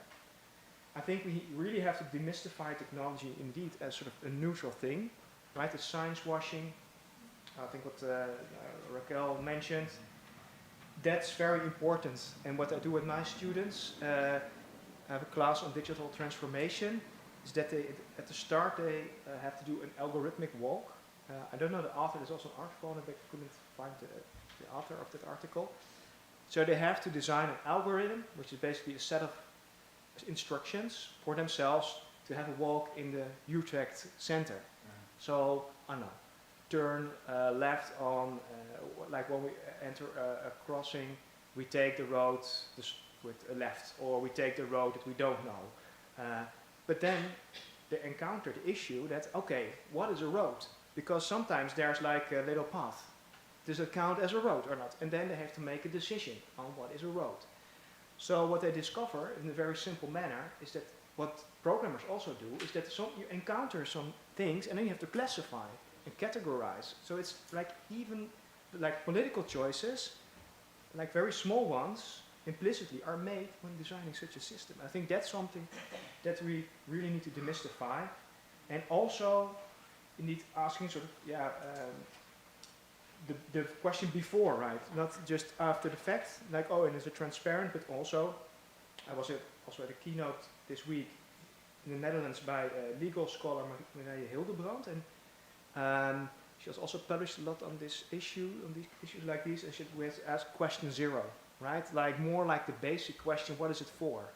What problem does this solve? And whose problem does this solve? And then do we need it, right? And that's, I think, a question that's often not asked. And then I think sort of finally, indeed, sort of this idea of that, regulation is help. I think that's also what the point by Raquel, but it's also not enough, right? So I think that's part of it, but it's not enough. We need to sort of also look deeper, more of a control, demystification, and set the agenda, right? I think that's. Thank you. So let's open up for questions. Direct your questions either in general or to any one of the panelists. And I'm going to collect a couple of questions. We have a question in the back. We have a microphone here. The microphone is important because this is being streamed.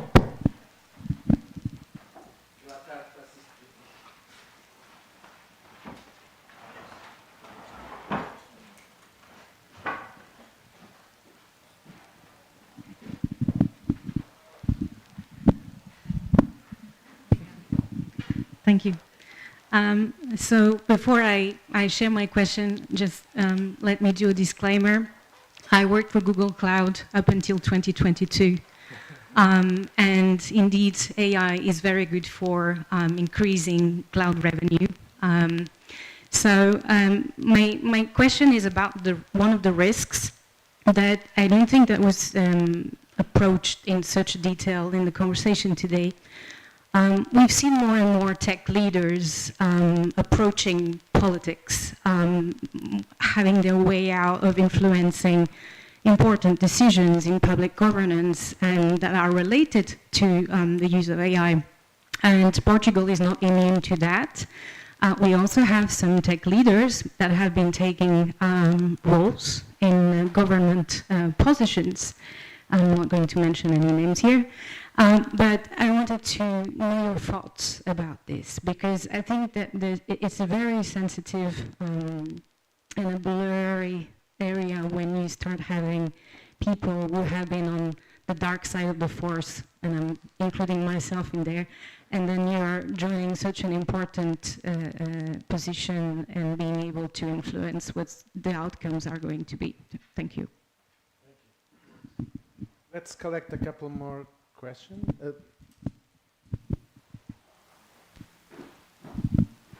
Hi, thanks all. Simone Turmello from here. To contextualize this, I'm with you guys. I mean, I don't use ChatGPT. I'm maybe the last one who really doesn't use it for anything in my work.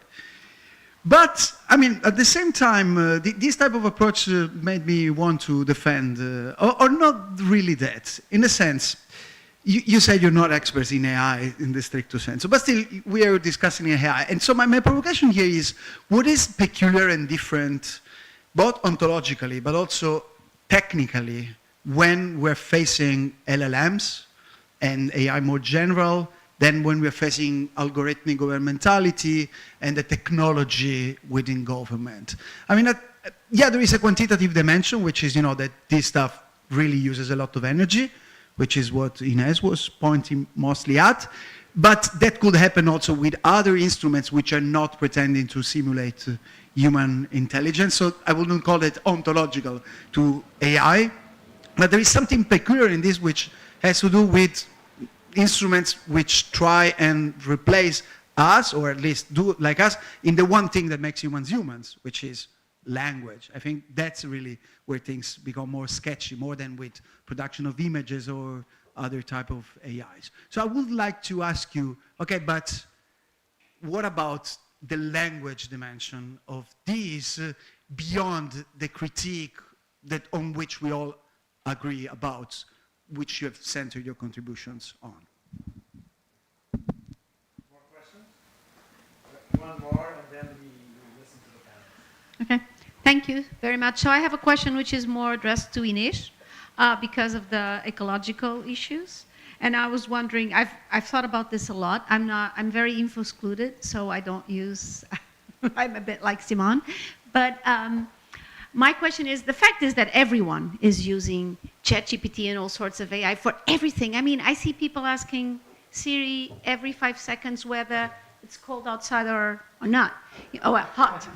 So, no, people do this. So what are we going to do? I mean, are there any concrete measures taken by either governments, politicians, because it's so hard to get this into people's head. No one thinks what they are using as far as resources go when they ask whether whether the car is going to run. I mean, it's really, it's so invasive that I think people don't even think twice about it. They don't. They just do it. And someone can use AI like, I don't know, 300 times a day, probably. So what are the real concrete, or are there any concrete measures being thought of course not by Trump, but by other people in the world concerning this issue? Thank you. Thank you. So we have 3 questions. I don't know which one of you, and also Raquel, wants to start. Pedro, I'm sorry, I will need your help because I couldn't understand the first 2 questions. I think the third is for Inês. So the first question, I think, sorry. so the first question I think was about the growing proximity between leaders in tech industries and politics itself, themselves as political actors, right? So this was the first question. And then the second question, I think, had to do, well, from one point of view, what is so special about AI in comparison with other technologies, but with a focus on the language issue, how AI is replacing, in a sense, replacing or competing or collaborating or whatever with humans in the production of discourse. Is that a good way of putting it, Simon? Yeah. And then the third question was about concrete measures to make people aware or constrain their use of AI given its many consequences that can be detrimental, including from an environmental point of view. I hope this was a good summary. Well, maybe I could try to answer the second one. Because the first one, I think it is some kind implicit in that question that I highlighted about the science washing and the replacement of the legitimacy in regulatory decisions. I think this is really a very important question in the regulation. Well, but about generative AI, why is it so fashion? Well, because generative AI creates something.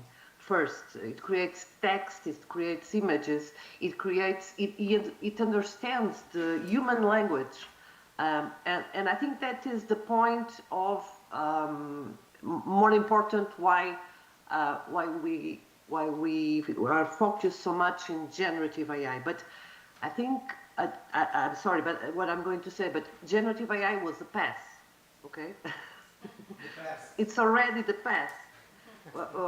Agentic AI is the present, and we have a very important challenge. That's when we join the agent AI and we base them in the LLMs, in the large language models, because you have 2 powerful instruments, and with that we can transform all, for example, the public speech. Because using the LLMs, it's the capacity of understanding the human language, and then the agentic capacity, it's the capacity to have decisions instead of the human beings. For example, generating synthetic contents, for example, creating false profiles, and altogether it creates some kind of innate power that it is now the most important technology that is studied by constitutionalists because it is very, very, very important.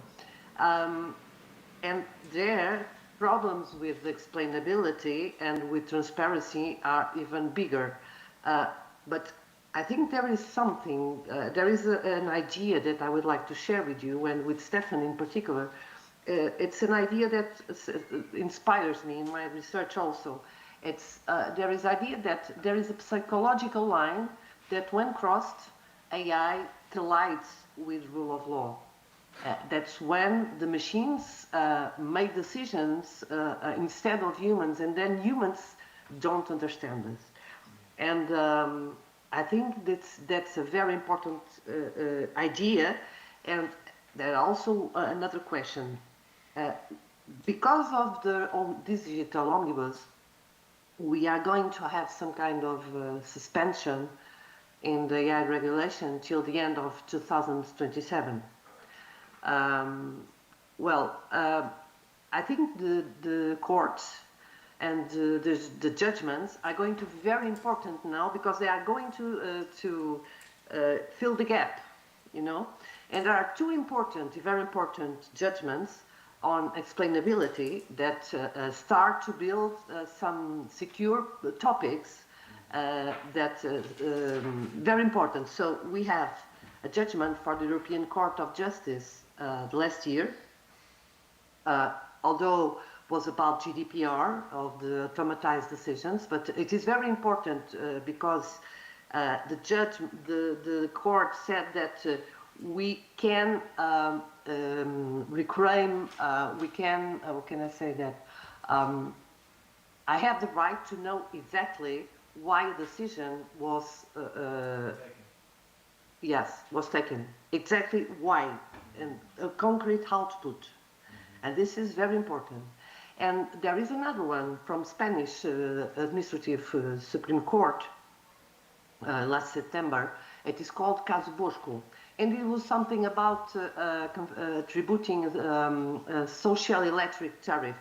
And there was a problem with the algorithm. So the Supreme Court, the Spanish Supreme Court, condemned the Spanish state to grant the access to the algorithm. And it was also very important. So although the regulation, it is only, I mean, the core obligations are only totally enforced from the end of 2028, I think the courts and the European Court of Justice and all the national courts are going to play a decisive role in the AI regulation in the broad concept. Stefan has a very important paper on transparency and what transparency means and matters for people, and the difference between accessibility and explainability. But I don't want to talk about Stefan's paper since he's here, but you may want to bring it at some point. But I wanted to ask, in reaction again to the questions that we had, Patricia? Well, I can try to answer the first one, if it's possible. Well, we know that ministers and policymakers, they act with limited knowledge, right? So up to this point, we were having ministers and politicians relying on statistics, on reports, on the academia to provide some information that would allow them to take decisions. But then we were used to this, right? And to some extent, when we had this discussion in Portugal, that we did not want governments to take decisions based on perceptions. We wanted governments to take decisions based on evidence-based. Okay, so we kind of we moved the discussion to this. We don't want them to take this. To decide based on perceptions, and that is okay. But AI brings another source into these issues, right? It brings data, and it also brings sets of data that can be measured, things that can be measured, and what can be measured, it's what actually becomes to be managed, right? But we are also dealing with something that, and this is my gut feeling, that politicians may not know a lot about AI as well, okay? So, well, I'm assuming that they don't. So that leaves the door open for other actors to try to influence policymaking, okay? And that, yeah, as I mentioned in the beginning, I think that the actors who become the most powerful are the ones that are able to influence how to frame the problem, okay? And since these AI tech, they have lots of data that they are able to gather without people knowing that this data is being gathered. So obviously they have very powerful resource that they can use and that allow them to be powerful in these decisions. So and that is why there's a sort of, I mean, I was looking, Luis is not here, but there's a sort of there's a whole bunch of researchers that actually say that we should actually try to monitor who our ministers meeting with. They should report who they are meeting with, even if you don't have lobby as regulated, etc. For example, in the UK, you should disclaim who you met with, what did you receive, what was the conversation about, who set the meeting, etc., so that you are able, if you are interested in, you are able to trace who was involved in these decisions. And I think that this is the moment to try to do that as well, since we have these linkages between these private companies and public office holders. And one of the reasons why we also need that is because these actors that have not been legitimized to act on our behalf, they are actually having a role in policy making, and that is what we call, well, Stepan mentioned it, it brings another principal agent issue here, right? Because we are used to delegating responsibilities to politicians, to members of parliament and governments, right? We grant them the right to take decisions on our behalf, especially in matters that we don't know a little bit or we don't know much about. But here we are adding an additional layer. We are also competing or involving these big tech companies that we have not, that we don't know, we know nothing about, we know nothing how they operate, they're private companies, and we cannot hold them accountable, and that's the major issue. And also, and we cannot hold them accountable also because we don't know this sort of contacts that happen in the shadows of how governments are run, and that's it. Yeah, I don't want to go any further into this. Yeah. So just before I go into your question, I just wanted to say something about language. I'm very interested in this topic also because I use natural language processing and love language. And there's when the internet started, there were changes in our language with hypertext. And this is happening now also with AI. There's a lot of people investigating that how AI is already changing the way we speak and write. Both because you use and both because you don't use. Okay, when you don't use this, I'm actually not a big user of AI. I just use it for coding, for cleaning my code when I need it, but never for writing. And so when I'm writing, I'm thinking, oh, I cannot use this. People will think that I'm used to my knowledge. There's no measures, but I think people also are not aware of, they think AI is in a cloud, that they don't understand it's an infrastructure, a huge technical infrastructure, critical infrastructure around the world that is going to keep increasing. So I think it's also about communicating what is behind AI, and you know, the whole web structure it has to be in data centers. You know, if we didn't have AI, we would still have data centers, but now we need much more capacity because the processing energy is so important.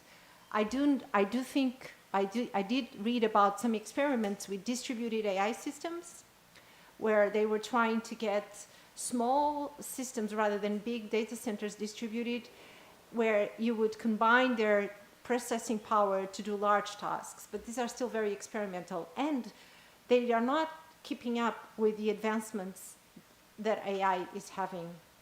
As was mentioned just now, it's generative AI starting to be in the past. Now people can create their own AI agents and do lots of other things. So, yeah. unfortunately. I think I think this is an area for starting with actually awareness raising campaigns where, let's see, if you use AI, maybe don't use it for everything because we don't need it. I was much happier when there was no AI, to be completely honest. I used to like just do code and that's it. And machine learning, that was enough. AI is kind of like, ooh, too much. Stefan, you want to react to the question? Yeah, sure. Maybe to also, with the last question. So I'm afraid that we're sort of falling into the same trap as with smartphones. And that now, finally, at least there's now much more awareness about the negative effects of smartphone use, especially among kids, but I think also among adults. That now you see countries that are sort of banning social media access for 16 or 15-year-olds or younger. You can ask all kinds of questions about enforcement, how to do that. I think it's a powerful signal. It took a long time for us to get there, right? So I hope it doesn't take as long as with sort of this AI use. It's about awareness, I think. So I think we should get to that point that we sort of realize that it's not all good or just technology. It's the way it is, but it is actually something that's affecting us. And I think also relates, I think, to the question about what's different this time. In some respects, there's built on other technologies. But I do think it's not only changing the words we use, but also the way we think, right? There's now being small studies sort of that map the brain activity, and for instance then students get an instruction to write an essay on a topic. They use first LLM and then they have to write it, or in the other group they have to write it and then use an LLM to correct it. Another group, for instance, uses a Google search engine. And what you see there is very different activities in the brain. So people first use LLM, they become lazy, so to speak, right? So brain activity diminishes. So it's all very experimental and small, but what this signals, I think, is that, you become less actively involved with the topic. You think, and it makes sense, right? So it's also affecting our thinking very much. And that's something we should be very careful about. Look at our own job area, scientific papers and writing. I'm also editor at a journal. We're being flooded now with submissions because there's people using AI and they're becoming more productive in producing text. But this is also equal, better quality, better value. I highly doubt that. So I think there's differences there. And there's also difference, I think, in transparency. So as Pedro, as you said, so in this paper I distinguish sort of the accessibility and explainability. There's, I think, two different aspects of transparency. Where the explainability is, can you sort of, there's an AI prediction or outcome, can you explain how it came to that outcome? And accessibility is more about, what kind of models were used and can it be accessed not just by the private company selling it, but also by regulators or other people who are interested. So I think these are two very different things. And explainability is very important, of course, by citizens who may be affected by an algorithm, right, because they're accused of fraud or something. But the model is, I think, also important. And there you see, I think, a huge issue, because for OpenAI, they won't give you access to how the model, we can guess how it works, but it's not like, we can't get that access, because that's also their bread and butter, right? So that's the model itself. And when they make it fully transparent, it's much harder for them to sell it. So I think there's also a fundamental issue. The language, the way we think, but also like in terms of transparency, it's, I think, also one step more problematic than the technologies that we had already. Yes, that's... Pedro, Thank you. If you can I say something about Sure. Because in a legal point of view, there's a broad concept, explainable artificial intelligence. that comprehends 3 dimensions: transparency, explainability, and we have a third one that's interpretability. That's the normative meaning of the access to some kind of output. Of course, transparency doesn't mean knowing a concrete output. Explainability, yes, of course, but there's normative impacts, and they are different. So, in a legal perspective, explainable artificial intelligence, it's a broad concept that has the 3 dimensions. Yeah. Thank you, Raquel. So I have Olivia with a question. Thank you. I was fascinated that more or less all of you mentioned efficiency as a key driver for enabling these systems to operate within our governments and through society. And I have a double-part question. The financial crisis of 2008 was a tremendous lesson in what happens when governments and the systems of governance that we have are utterly unable to understand what a system is actually doing until it's the time to pay, which is what happened. We also, from that crisis, learned apparently very little about what went wrong and how it should have been solved, apart from you and I paying for it. So, and efficiency, of course, was, again, one of the keynotes. So my question is anybody trying to learn something from that massive failure of governance so that we might see what is happening now? Because there are strong parallels. And the second question linked to this is, efficiency is a religion as far as the economic system that dominates us is concerned. So is anybody asking the question, what are the values that underpin the unleashing of efficiency at every sentence? Because it would help us to disentangle what are the priorities to get out of whatever dystopian future we're sliding in before it's too late.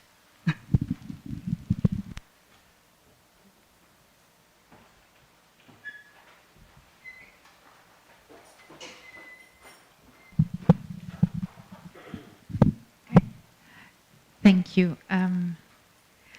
Thank you very much for all these inputs. My name is Antje, by the way. I'm a researcher here. And all of you have mentioned in different moments the importance of questions. And actually that reminded me of one important aspect I learned from transformative learning theories. For example, Aguirre and Schön, who have coined the terms second and third order learning, and what type of questions are we asking in these types of learning. And in the first one, we just ask, are we doing things right, where we look for procedures and rules. In the second loop, we ask, are we doing the right things, where we already look for insights and patterns. And in the third one, we ask, how do we decide what is right? And here we would look for principles. And I was looking up the website where Raquel is at the moment at the AI for Good Summit and the Global Summit. So my question is a bit, I see here the importance of ethics and how do we decide what is right? So these are really the deeper questions I think we need to ask. This is very difficult. And I was wondering how AI for Good is approached in Geneva and how we can bring in the ethical aspects. Thank you. I'm going to collect the third question.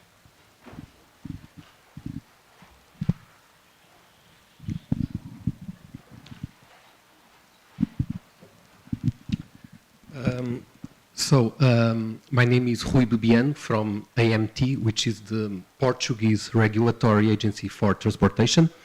And on this regard, I would like to greet Dr. Raquel Brice de Castro from ANACOM. In AMT, we are very interested in the implementation of AI, both internally in our organization and externally on our sector. And who knows, perhaps we could in the future collaborate among ourselves, the two regulators, on that matter.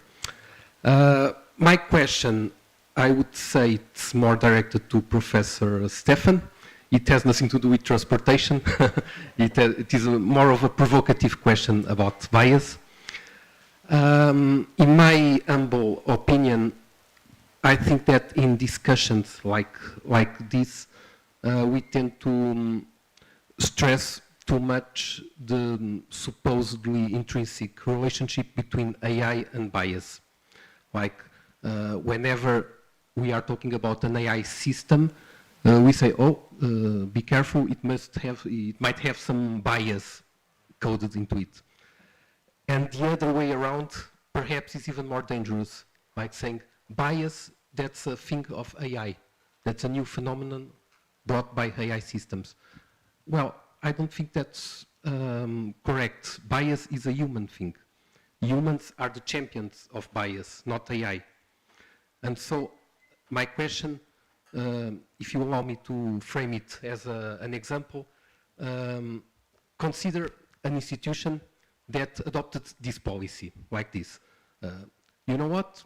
We are abandoning all our AI systems. We are going back to the old ways, the human ways. We will have humans perhaps using Excel files and traditional non-AI technologies to do all the decision making.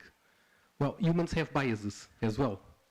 And so we might have something like a movement, a non-AI movement of organizations using human work with biases and, you know, implementing bias decisions outside all this attention and regulatory stress on AI systems. Thank you. Thank you.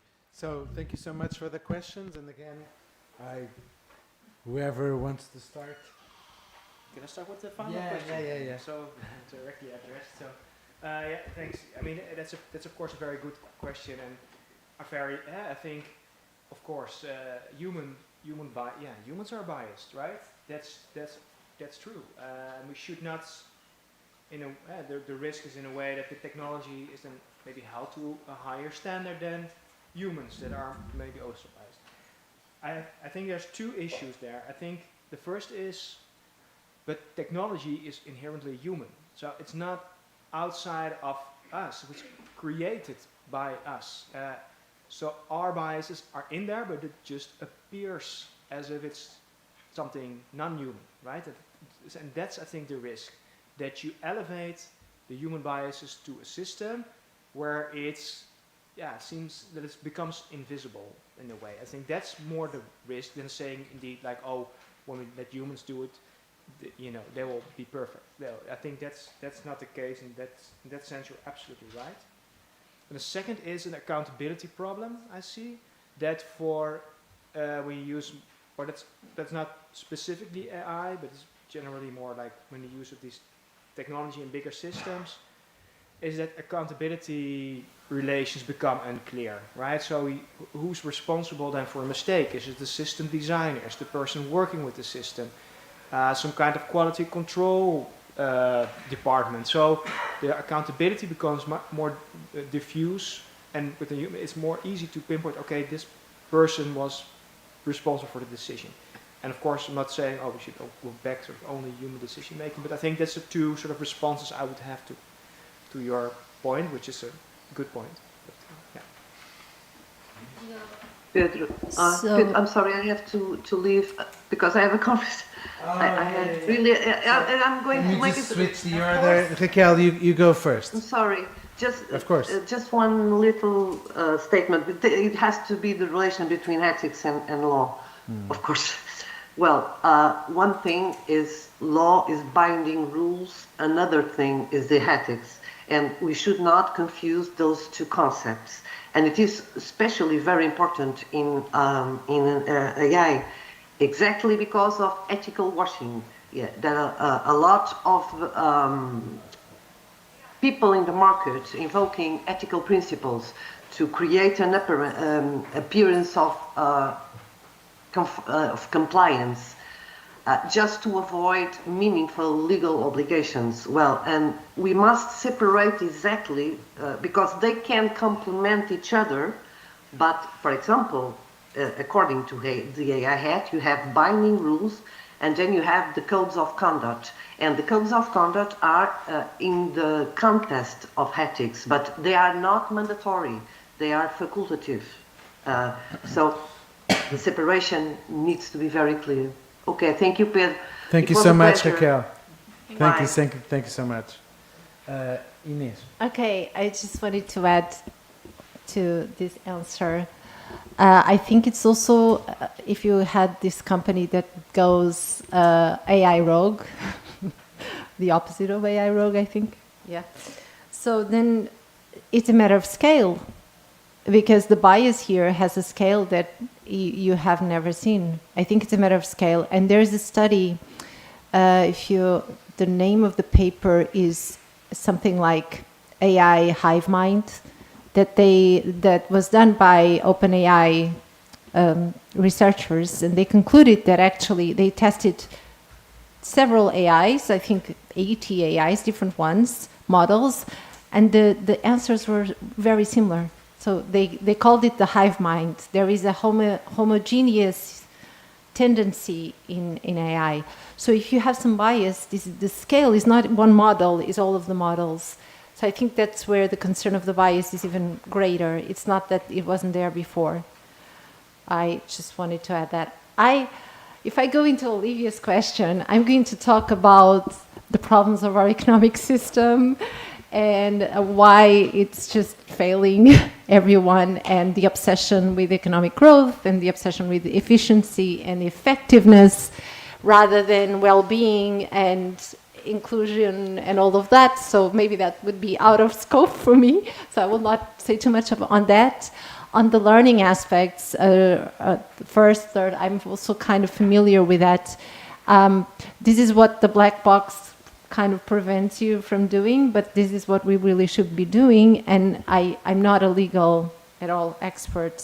And for me, I think when we think about things like the AI Act, we have to have maybe legal experts, but also ethical and epistemological experts that really look into, again, these biases and what is good and what is considered to be good and what is considered to be inclusive, what is considered to be everything. So asking those questions. But I'm not sure that legal experts would be going there because, but yeah, I will leave the rest to Patricia if you want to compliment. Patricia. Okay, so about the efficacy and efficiency issues, I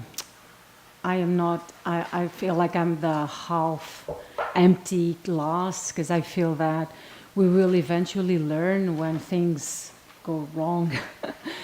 But at this point, it's such an emerging thing, and governments are still trying to figure out where they can use it, how they can use it, and who can be involved in this process. And so obviously we're still trying to understand how to use it, because that's a further step to think about if this fails, how are we going to remedy this, right? And also this idea that efficiency is it's obviously a driver of using AI, because it's something that it resonates with everyone. We all want our governments to be efficient and to use our very scarce resources efficiently. We all want governments that we know that are now facing increasing demands. We want governments to deal with these increasing demands and be efficient. We want that. So the idea of having these infrastructures and data that can help deal and provide citizens with this efficiency, it's very appealing. It resonates with everyone. I'm not quite sure whether we're still prepared if this fails. Can I say something about Olivia's question? So this is about the paper that Stefan mentioned that we worked. So it's not exactly the same thing. I'll tell you exactly what it is. Then you will interpret it the way you want. So we asked people if they thought they were being benefited, if they were gaining in their private lives, private activities, a series of them. And also at the social level. So is health care gaining, and what's happening with the economy? So what are the consequences, positive or negative, of AI? And then we asked them, so do you think AI is making it harder or difficult for you to be heard in decisions about you? Or do you think that AI is making it harder or easier to understand how decisions are made about you? So, voice and transparency. And it turns out that in the end, when we asked them if they thought AI should be used everywhere and if they supported further development, it turns out that as a determinant of that acceptability, the second issues were more important than the first. So people were more, what they thought about the procedural effects of AI was more important as a driver of acceptance than whether they were gaining or losing. Now, I'm not naive, so the results of these analysis depend very much on the kind of questions you ask. So this was a Portuguese sample. This was a year ago. And what worries me is that the way people think about AI is going to be extremely affected by the companies that own AI. Right? If you think about this, the major players also have a huge role in determining the information people have access to. So I guess I was a while ago being kind of a devil's advocate. Why are we saying all these bad things about AI? Now let me give you the dark side. To me, the darkest side is that the way we think about AI, the information we have about AI, is extremely influenced by a bunch of small number of companies. They have a huge stake on that. So the information that we have on which to base our own thoughts and opinions and participate and mobilize and think about this is really under extreme, I would say control, but very influenced by those who have a huge stake on how this turns out. That's why I'm making the parallel with the too big to fail banks.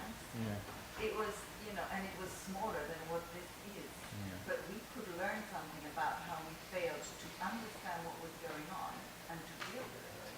Because it is similar. I think I totally, so I'm also like, I'm worried and I think,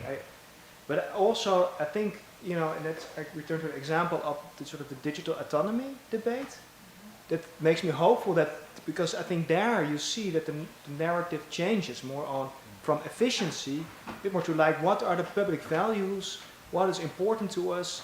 So I think it is possible to have a different conversation about AI than just, convene, because then we're trapped in sort of the narrative from the sort of the big tech companies. And I think that's really dangerous in the end. We haven't even spoken about the sort of destruction of destruction of democracy. That sounds very, but like the online environment now, like 50% of information is now synthetic. So images, all generated. It influences political debates. I think that's, we hardly touched upon that, and I think that's super dangerous. But it's also like, I realize now, also changed my mind. Like, also as a teacher, that now I realize that I actually love a badly written text now when I see it. So I see like, okay, somebody put work in this, and went through a painful process and wrote something down. It's not good, but I love that this person went through this effort. Yeah. That's, Can I quickly just add that another thing that we forget, open source code is dying because of AI. The open source code that we had, the communities, Wikipedia, because everything can be, all the code can be cracked. AI can go and just say, okay, they use this and this and that. So the whole thing about the open source communities, a bit related to what you're saying, more or less, is also disappearing, and that's quite sad. So, yeah. well, we need. Just very quick. No, just related to the last two comments from Stefan and Ines. If you don't know the website yet, look at for digital independence. It's DI and they.org. It's every second Sunday that they encourage people to look for alternatives instead of the big techs, and it's a beautiful website with great just step-to-step things. So it just reminded me of the last things you were saying. Thank you. Thank you so much. Thank you so much to all of you, and also to Raquel, who's not with us, had to do her own conference. We meet again at 2:15 with Susan's keynote, which I think is going to crack open a lot of the discussions that we've had so far. So thank you so much. We'll meet again at 2:15.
Thank you so much. So, thank you so much for being here in this afternoon after the wonderful panel and discussion and keynote that we have this morning. I wanted to thank Sofia, Angela, Pedro for the invitation for co-organizing this event. It had been really a pleasure. And for this afternoon panel, we have Susan Hopper that is presenting her keynote. And the idea of,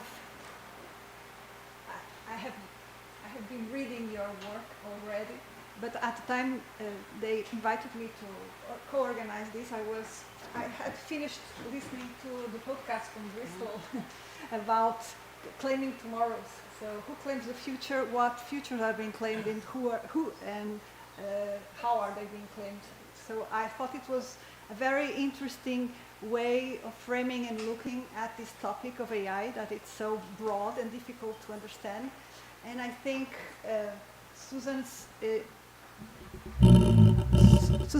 perspective, it's particularly interesting to help us a little bit to think how can we study, understand, even act within this social digital society that we are living now, and where AI, well, digital technologies, but AI in particular, it's becoming an infrastructural in the sense that it's embedded in different aspects in our life. I'm not only talking about the material infrastructure, we talked about that in the morning, about the data centers and the cables and all the material and the energy and all the material aspects of it, but also the clouds we use and make sense of, that it's embedded there, but infrastructural in the sense that it's becoming present in all dimensions of social life. So whatever your topic you are working with, the digital AI is becoming something that is part of that topic and how we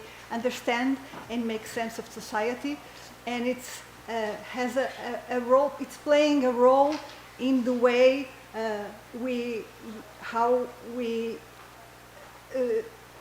understand, we talk about governance, AI in governance, and how these social relations and political relations are being mediated, but also how we access information, what kind of information we access. It's becoming infrastructural in the way how data from the past is processed and it's used to think and make decisions about the future. It's becoming infrastructural and education, and how students study and how we teach. And it's becoming infrastructural in the way we make sense of the world we access. So it's a topic that it's becoming ever so present in whatever we are studying. So it's important to understand that. So it's not only, it's relevant not only for those who study AI specifically, but who wants to understand this specific new embeddedness between the digital and the social that we are living now. So I think the presentation that Susan is presenting brings this kind of, it broadens a little bit, expands a little bit this discussion from the morning, that it's useful to think about the broader implications we are dealing with. And Susan is a professor of sociology of the University of Bristol and has been working on the intersection of sociology, digital technology, social changes. She's a geographer by training and organizational sociologist for many years.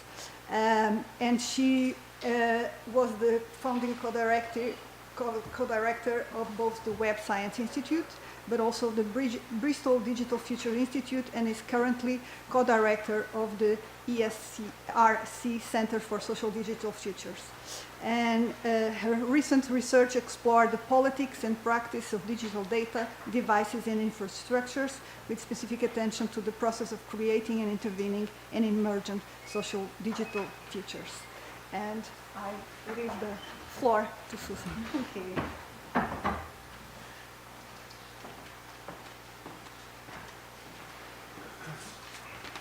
Is this one working? Can you hear me okay? I really hate shouting, so I hope not to do any of that today. Thank you very much, Jasara, for that lovely introduction. Thank you to you and Pedro for organising this conference, which I think is fantastic. Thank you to Stefan and the panellists this morning for what I thought was a really great session. And in fact, I was surprised by how many points of connection there were with the things that I'm about to say. I wasn't sure whether there would be, but perhaps not surprisingly, after all, there are. So although the nature of my talk is somewhat different and it takes a much broader focus, I'll try and draw out those points of connection with some of the themes that have been raised this morning as I go along. And set my timer so I don't talk for too long. Okay. So this is the first connection with some of the things that have been talked about this morning. In 2026, artificial intelligence is everywhere. Yes, of course, it's in the public sphere. We can see AI in government, in education, in workplaces, but it's also in homes, it's in family relationships, it's in personal relationships, it's in how we do shopping, how we do leisure, how we do many, many of the things that we experience and act on in our everyday life. So whilst AI, and I think it's important to say this, is not one thing, but many, perhaps it's also possible to say that its most notable features today are its ubiquity, that is, it's everywhere, and also its connectivity, that is the way it connects disparate activities between multiple and diverse sites of practice. So in this talk, I'm going to suggest that there are really good reasons to think about this ubiquity and connectivity, not just as an empirical description, but as the foundation for a more theoretical framework for thinking about the scale, the pace, and the nature of social transformations that are linked to AI in the present, and also how we think about the future. Because one thing's for sure, and we heard this from Raquel this morning, much as we see and feel the changes that are consequentially linked to AI all around us, there is a very strong sense that this is just the beginning, and that even more paradigmatic shifts might be emerging. So the agenda that I'm setting for this talk is no small one. It concerns the relationship between AI, social change, and the future. How we conceptualize this relationship matters. How we think about the relations between AI, social change, and the future shape what can be known and what we think ought to be known. More than this, how we frame this conceptually has major implications for how we understand questions of power, questions of politics, and questions of intervention that were raised very widely this morning. I'm glad to say I don't feel I have to justify this after this morning's conversation. There is a dominant narrative out there about AI and the future, and we could debate this, so forgive me for being brief. But this rests on a number of foundations. One, the inexorable and unstoppable nature of technical innovation. It has its own life. It's going to happen regardless. This is the dominant narrative. Secondly, it is technical innovation on its own which causes economic and social change as we move towards a future, a promised future, that in some sense is understood to await us, as if that future's out there, just waiting for us to get our act together to arrive. If this is moderated at all, it's moderated by markets, it's moderated by the intentional agency of state regulation and consumer acceptability. So in the main, this dominant narrative constructs a kind of inevitabilist position on the future in which the only option is for everyone, governments, individuals, organisations, employers, to align themselves as quickly as possible with that future in order not to be left behind. Now, this way of thinking, as we saw this morning, is really deeply unsatisfactory for many social scientists. I mean, it's an interesting object of study, but it's deeply unsatisfactory for many of us. That is because it rests on a latent or explicit, sometimes technological determinism. It rests on a really simplistic understanding of agency and causality, and in this account, the future is more or less fixed and more or less knowable. And all of these things are really problematic for many, many social scientists. The question then is, what do we have to offer instead? It's great to critique, but what are we going to do about that? What do we have to put on the table instead? In this talk, what I want to do is to start by sketching out a new way of thinking about what I'm going to call, or rather I should say what we call, you heard it in Jusara's introduction, socio-digital futures. And when I say we, I'm referring to myself, my co-author and collaborator, Professor Dale Southerton, who's also at the University of Bristol, and the ESRC for Centre for Socio-Digital Futures, which we co-lead at Bristol, and I'll say a little bit more about that at the moment. Before I start, there's two things I do want to say about this talk. The first one, it is a sketch. I mean, you can see the agenda I'm setting is huge. So I'm not going to have time to go into enormous detail on many of these things. It's intended to be a broad sketch which is drawing on a range of practice-focused theories. I'll say more about that in a moment, but particularly social practice theory and actor network theory. But the aim is to generate discussion. The aim actually is to open up a field of debate about socio-digital futures, what they are, how we understand them, how we engage with them. So that's the first thing, it is a sketch. The second thing is that in shifting to socio-digital futures as the topic, I am kind of taking a step back from AI as a specific set of technologies to suggest a broader way of thinking about digital technologies, social change, and the future. However, what I do hope to show as I go through this talk is that this may be a very effective addition, a very useful way of thinking about AI, social change, and the future that does more than talk about particular technological forms and their effects, although those are really important. So it's an addition to that way of thinking, not an alternative. So the talk has just 3 parts to orientate you. First of all, it does some theoretical ground clearing, so I'm going to say a little bit about socio-digital, a little bit about futures, and introduce a new concept of socio-digital practices. The second thing I'm going to do is argue that socio-digital futures are emerging in the connections between different socio-digital practices. And I'm going to argue that we can think about those connections between socio-digital practices in both spatial and temporal terms. Finally, it's going to come back to this question of what this way of framing socio-digital futures means for critical questions about power, politics, or what might be done and by whom about socio-digital futures in the making. Okay, so that's just an example. I'll come back to that maybe.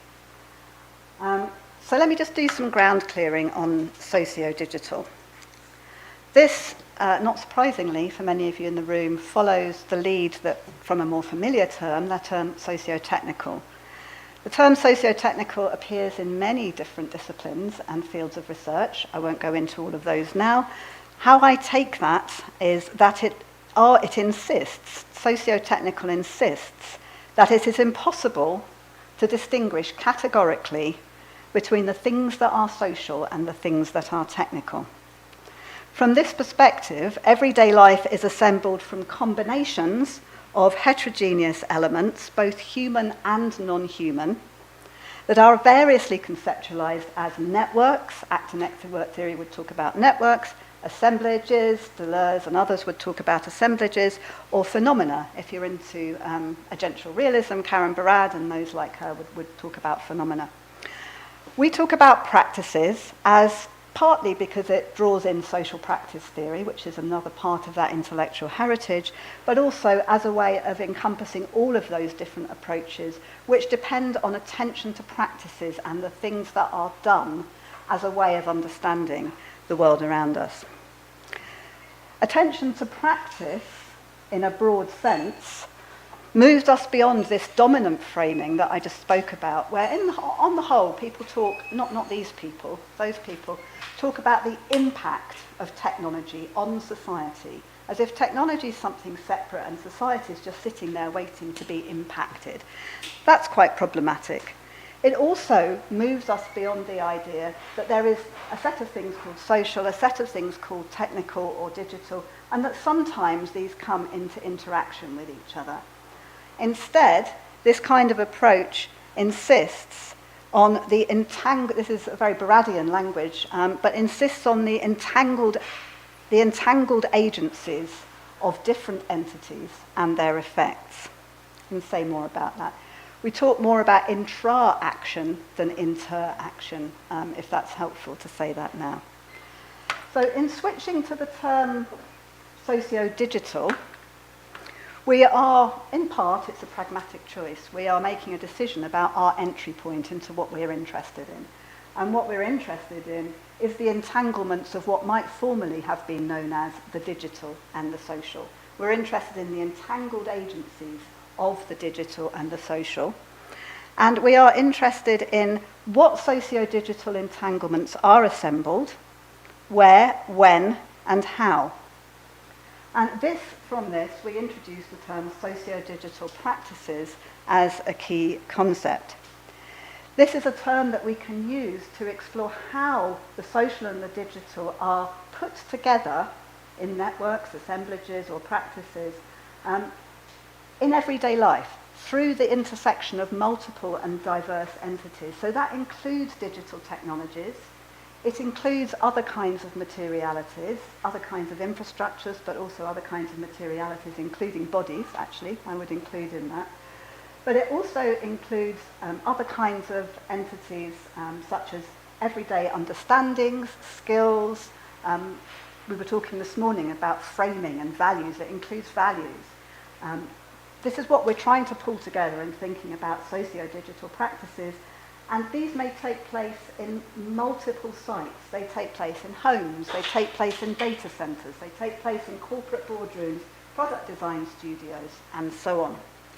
So the agenda we're setting with socio-digital practices is to look at how digital technologies are assembled with other kinds of entities into specific formations that take place and are done, that are performed in everyday life in a multiple range of different kinds of sites. That's socio-digital for the moment. Futures. So in switching to futures, these socio-digital practices that I'm talking about, they have pasts. They don't come from nowhere, but they also have futures. In saying this, using the term futures with an S on the end, we're making a clear distinction, both from that dominant narrative that I spoke about at the beginning, where somehow there's an idea, we just understand the past, we look at what's happening in present, and we can then draw a trajectory or a line into the future. We're not saying that that's the case, we're critiquing that. And secondly, we are probably quite different from conventional social science approaches to the future. Historically, I would say sociologists, which I'm a sociologist, are pretty wary of talking about the future for very, very good reasons. And sociologists tend to compare the past with the present and perhaps be a bit speculative because you've got empirical, I do tend to wander intellectually and physically, because you've got empirical evidence that you can look at if you compare the past with the present. And perhaps make some guesses about the future, but not to take the future as an object of study. In contrast, talking about futures, we are taking futures as an object of study. Whoops, that's a bit too early. And we're asking the question about what futures are claimed, by whom, and how are those acted on in the present. So, the future is inherently uncertain. We can't say what future socio-digital practices will be because socio-digital practices are inherently complex, they're dynamic, and they're contingent. Nonetheless, claims to the future that are made in the present really matter. And often I feel I have to make this very powerful argument. People are a bit critical of it. I feel like it was very present this morning in the discussions that we had. Claims to the future shape how investment decisions are made. They shape how governments make policy. They also shape how people make decisions in their everyday lives about what to buy or where to live or so on. So the future is an active presence in the today. It's already populated but it is not determined. So future claims are acted on in ways that make some futures more likely. They might or might not happen, but they make them more likely, whilst closing down other futures, the things that never appear, the things we talked about this morning, and as I think you were talking about care or so on. You know, those are not part of these socio-digital futures on the whole, and that closes those things down.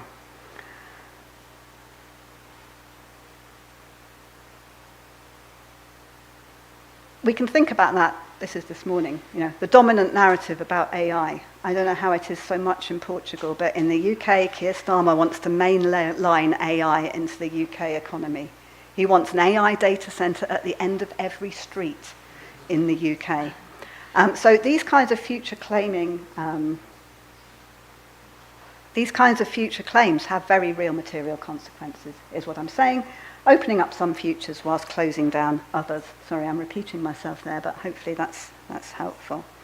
So that dominant discourse that I mentioned, however critical we might be of it, we can't discard it because it has really serious effects. This perspective suggests a research agenda. It suggests that we could do research on socio-digital futures in a wide range of different sites. So we could look at schools or education, we could look at homes or domestic life, we could look at research labs, we could look at Meta or Amazon and the practices that are going on there. In the ESRC Centre for Socio-Digital Futures that I mentioned earlier, we are doing some of that research. So we have a programme of work that is looking at socio-digital futures across a whole range of different sites. If you're interested, there's the website. Please do come and visit us if you have any interest in this area. So far, so good. We could just stop there.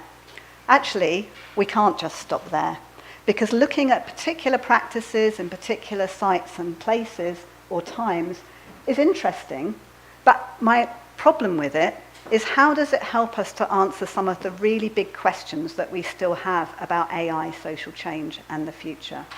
How does it how does it help us to think about the global race for AGI, the rise of the data economy, or digital inequalities? How does it help us to think about the current sort of geopolitics and the reordering of world geopolitics that's going on at the moment? And what, if anything, does it mean for intervention into these futures that are in the making? So that's what I want to move on to talk about now. So, okay, socio-digital futures, great, but what next? The key step that I want to suggest we make is that we think about the connections that exist between different socio-digital practices and their futures in the making. So for any of you who are familiar with social practice theory, this will be obvious, but I want to say right now, socio-digital practices never happen in isolation. They're not self-contained and independent, but rather socio-digital practices, like all social practices, require instead, and this is a quote from David Niccolini's wonderful book on organisation and social practice, it requires that we appreciate how the local activity is affected by other practices. Practices are relational and can only be understood as part of a nexus of connections. So I'll come on to give you some empirical illustrations of this in a moment. I won't be tempted to do it now, otherwise I'll take up all my time doing that. We can think about this, I want to suggest, in at least two ways. So we can think about how practices are connected in space, and we can think about how practices are connected in time. So first of all, let's think about spatial connections. Attention to the spatial connections between practices moves us beyond some quite unhelpful thinking that I would suggest has plagued sociology from some time about what the relationship is between the global and the local. It's not unrelated to questions about structure and agency, but here I'm talking about the global and the local. Is it the global, somehow, that's bringing about all this change that we're experiencing with AI? Or is it the local, what people are doing, that is somehow creating the global? I want to suggest that we forget about both of those things, and actually I'm going to follow Bruno Latour here and say there is no such thing as the global or the local. I think he says there's nothing big and all-encompassing enough to be local, and there's nothing small and particular enough to be insulated from the global. Instead, what I'm going to suggest is that we talk about connected practices and how these produce scale. So Latour has this lovely statement here about railroads. I mean, it seems, you know, ancient now to be talking about railroads, but here we are. He has this lovely statement. Is a railroad local or global? It's neither. It's local in that all along every bit of railroad there are local things. It's global, I mean, question mark, but Bruno Latour said this, so we'll let him get away with it. It's global in the sense that it connects places that are very, very far apart. So it is both global and local. This is then nothing, it's not to say that there's nothing like scale. There is scale. There are things that appear in many places, and there are things that connect different parts of the world. But that only continues so long as all these local activities that exist along the way continue to be performed and continue to be performed in the same formation, if you like. So let's think about, I mean, the internet, for example. Is the internet global or local? Right? It's global.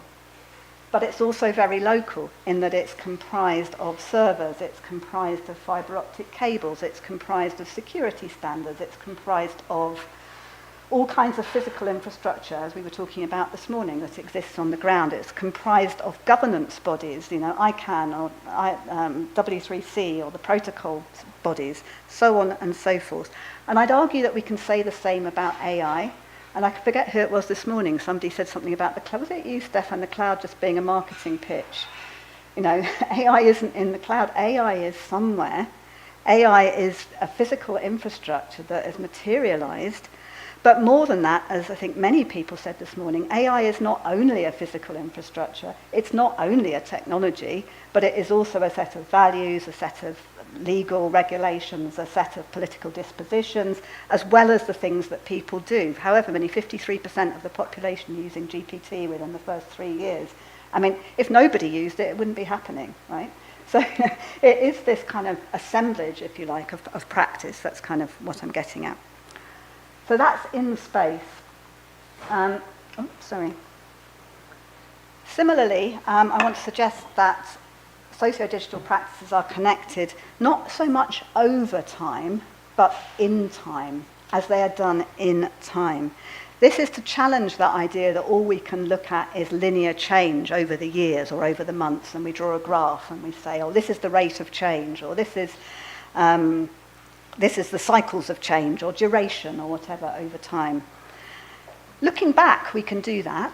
We can look back and we can identify cycles and rates of change in the adoption of technology, like 53% of the population GPT, etc. Looking forward, not so much. It's a kind of retrospective method. Instead, what we want to argue then is that we should be looking at how socio-digital practices are connected in the present day, but in time.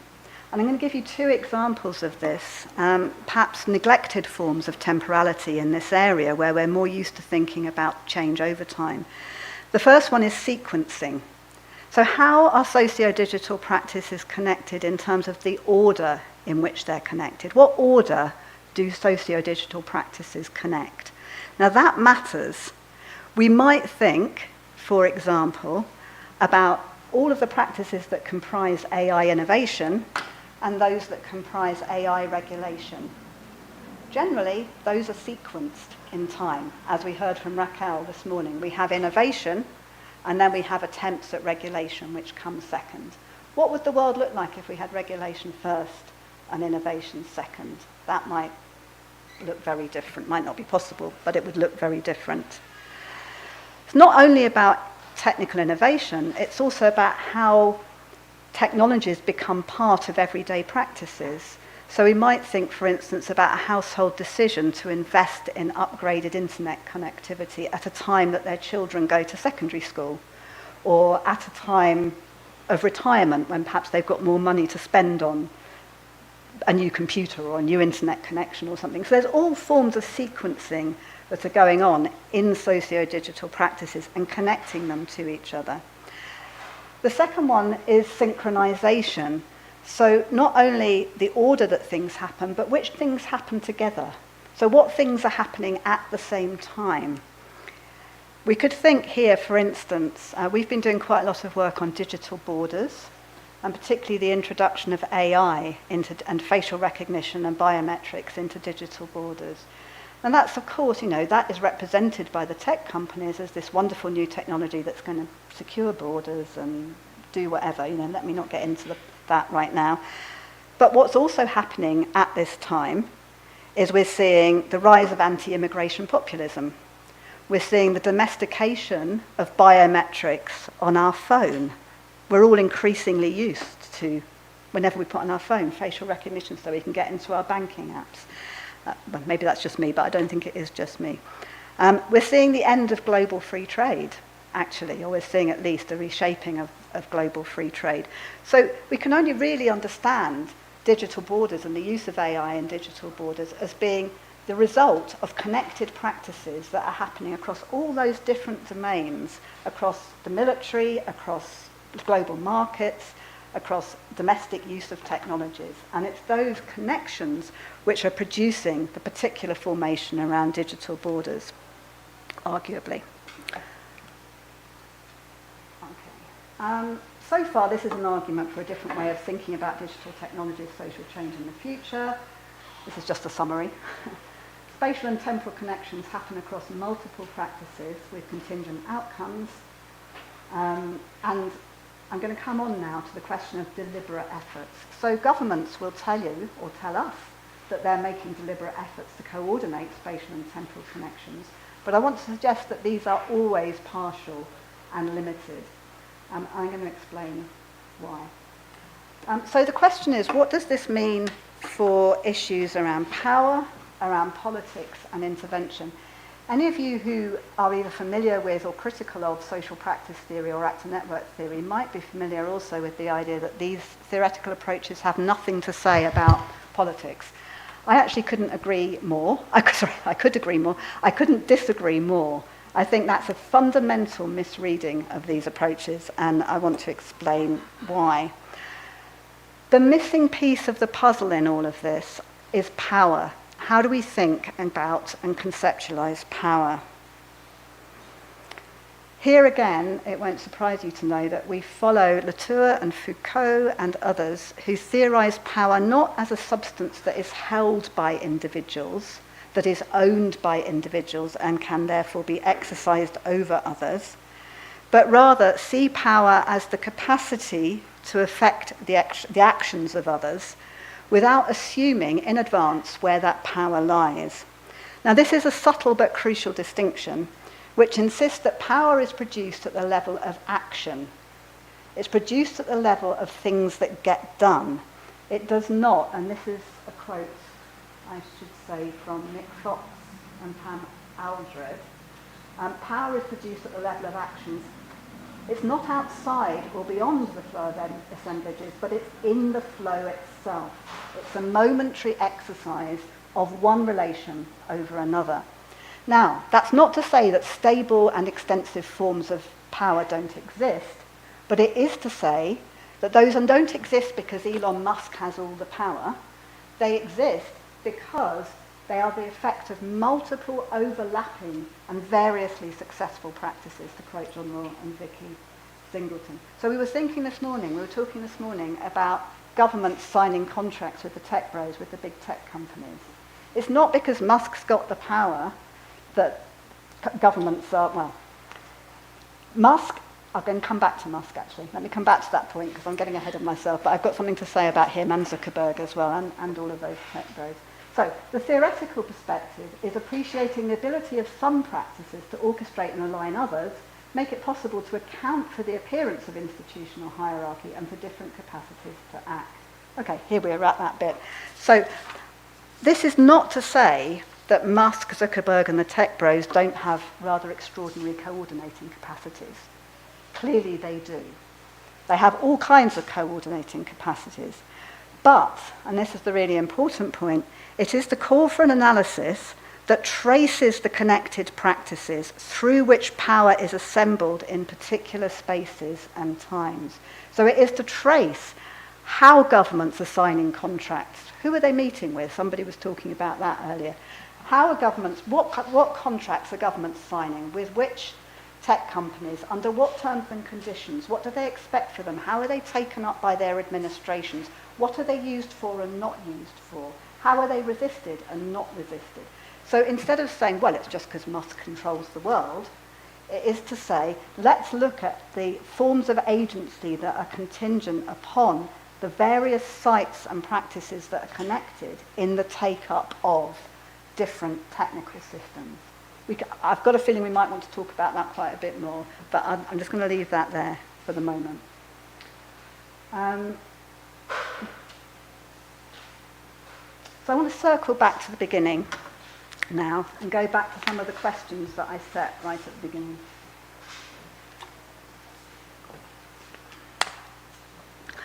What does this approach mean for intervention in socio-digital practices, and what does it mean for our role as sociologists? So I want to suggest that there are three key contributions. And just to go back, what does it mean for our role as sociologists? I don't think we can position ourselves as being outside of socio-digital futures in the making. I don't think we can, and I don't think we should. Because if you think what I said at the beginning, how we conceptualize, talk about, and understand socio-digital futures has profound effects on how futures are acted on in the present and made. Of course, I'm proposing an alternative way of thinking about that. I'm proposing it in distinction from that dominant narrative, which I think we've all talked about this morning, produces certain forms of action and makes certain kinds of futures more likely. But I do want to suggest that we can make three kinds of interventions. The first one is a theoretical intervention. So that is challenging the dominant model and reframing the relations between the social, the digital, and the future. I think we need to show how that dominant model really limits what can be thought, it limits what can be understood, and it limits who engages in socio-digital futures and how.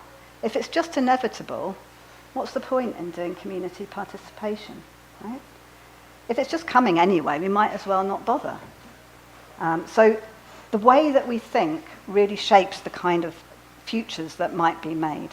Now, I'm not naive about this. That dominant model is dominant because it suits some interests, right? It suits the big tech companies, it suits some governments, it suits various actors of different kinds.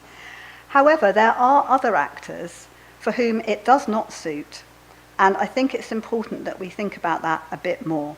So we work in the centre with policy actors, we work in the centre with community organisations, but it might also surprise you to know that we work with commercial organisations. We work with a big telecoms company in the UK, we work with BT, I think I can name them in this context. And what they say to us is they say, we're a global technology company, we know about technology, what we have no idea about is how that technology intersects with everyday life and everyday practice, and we really are no good at thinking about the future. So, you're recording this, aren't you? Okay. If you're a big tech company, you are thinking about the future all the time. You're thinking about which of your tech inventions to patent. You're thinking about which of your tech inventions to monetize, which to back, which to stand behind, and which not to stand behind. And that's a really expensive business. And many tech companies will say, well, we throw things at the dartboard, but we're not really in the center very often. And so big tech companies actually are very interested in thinking differently about the socio-digital and about socio-digital futures in the making. So I'm labouring the point, but my point is that these theorizations are not just niche sociologists having a bit of fun theorizations. They are actually deeply consequential, and there is an interest and a market for them, an audience for them, not only in academia, but outside of academia as well. Secondly, and perhaps more importantly in a way, this approach to connected practices, I think it can help us to identify critical points of connection within and between socio-digital practices. So if we start thinking about was thinking about your talk this morning, Stefan, and when you started talking, I was thinking how similar or different are our approaches? And I was imagining a question which was, yeah, but how would you see this from a socio-digital futures kind of lens? And actually, I think the families, the Dutch families, if I could just take that and move it into a slightly different case, which we've been researching in Bristol, which is the Bristol Schools Project. And in the Bristol Schools Project, the local authority, led by the police or an ex-police officer, developed an app which was designed to predict young people at risk of radicalization, sexual exploitation, or becoming unemployed. And they collated a whole load of data from different sources, mainly household level data, from police statistics, from welfare agencies, from schools. And they predicted which young people were likely to fall prey to any of these things. And they started acting preemptively to prevent that from happening. Now, as you can imagine, we've written something about this recently. As you can imagine, that was deeply controversial. Thinking about that from this perspective, we would draw on a whole range of different, so we would say that a range of different socio-digital practices and thinking about the future connected together in order to enable that app to happen, that intervention, that system to happen. There was questions about schools not having any funding for pastoral care for their students. There were questions about the police similarly not having any funding.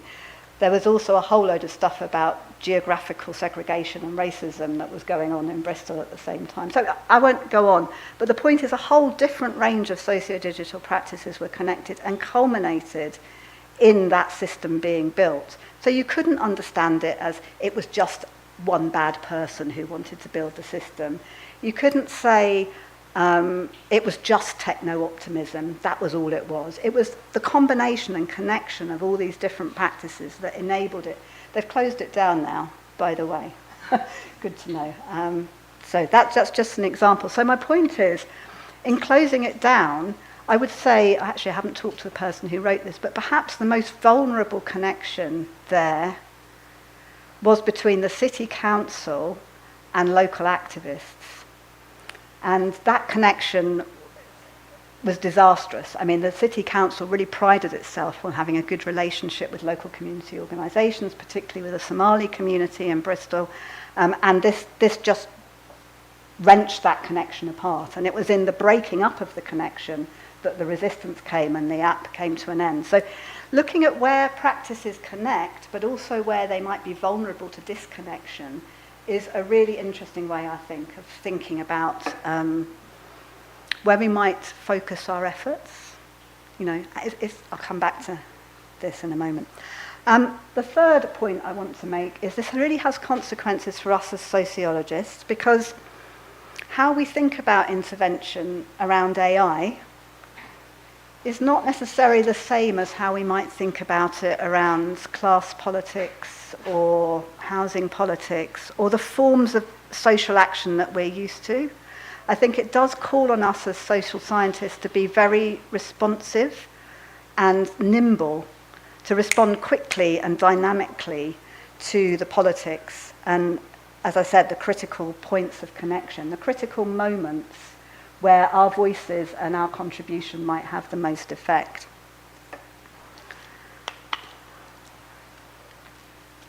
I'm going to end with another quote from Latour, which you've already read probably. It might be tempting to say that this kind of approach is perhaps I'm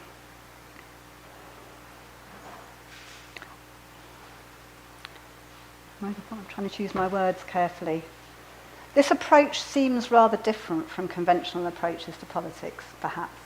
But actually, where we might be used to talking about global capitalism or big tech or, you know, kind of big global actors that are running the show and ruling the world, I mean, that's very much the language. The phrase big tech, I have a real problem with that. I'm like, what do you mean by that? Where is it and what is it? And how, yes, we can see the tech bros, but what actually do we mean? Well, that's not just what we mean. They're emblematic figures, but that's not actually what we mean when we're talking about that. You know, Musk dies tomorrow. It's not all over, right? You know, it's still there.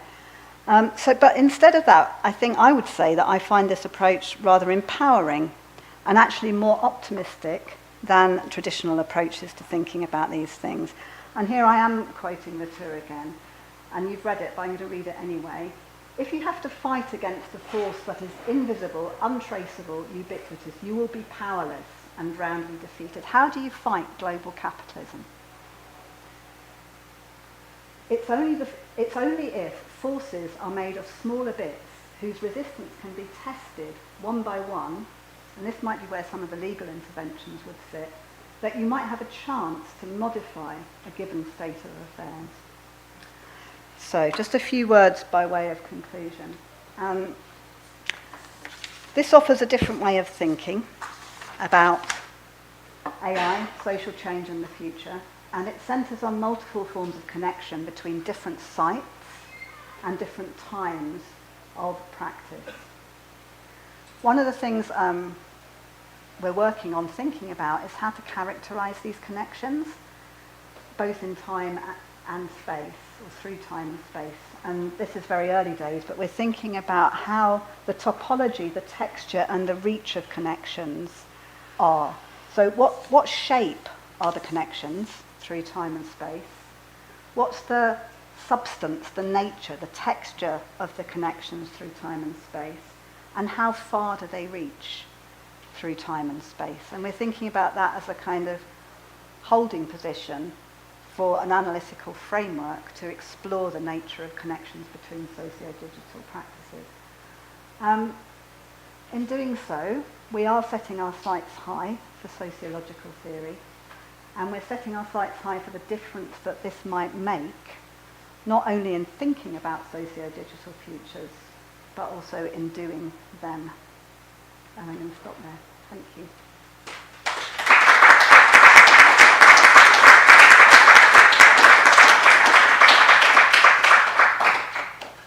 Thank you so much, Susan. It was wonderful. I think we have a coffee break now, 50 minutes, and then we'll come back for the last panel with our guest panelists. Thank you so much.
Thank you very much. So first of all, I want to thank you to be here. I feel a bit fish out of water because I'm an AI person that has been working in AI for more than 30 years. So I now feel like, oh my God, AI is in a different world. It's not only in my office, in our small world. And in fact, we cannot talk about the future of AI and the impact that AI has in the future without looking at the past. And as you may know, AI started 70 years ago. So there was this workshop where a set of computer scientists, Minsky, McCarthy, they all got together in Dartmouth College and they decided, okay, let's create a future. Let's create artificial intelligence, get the inspiration from the human mind, and then from the human mind, create machines that will replicate what the human mind is, and at the same time will influence or make us understand better the human mind. And in fact, it was very much associated with understanding knowledge, understanding language, and so on. Then,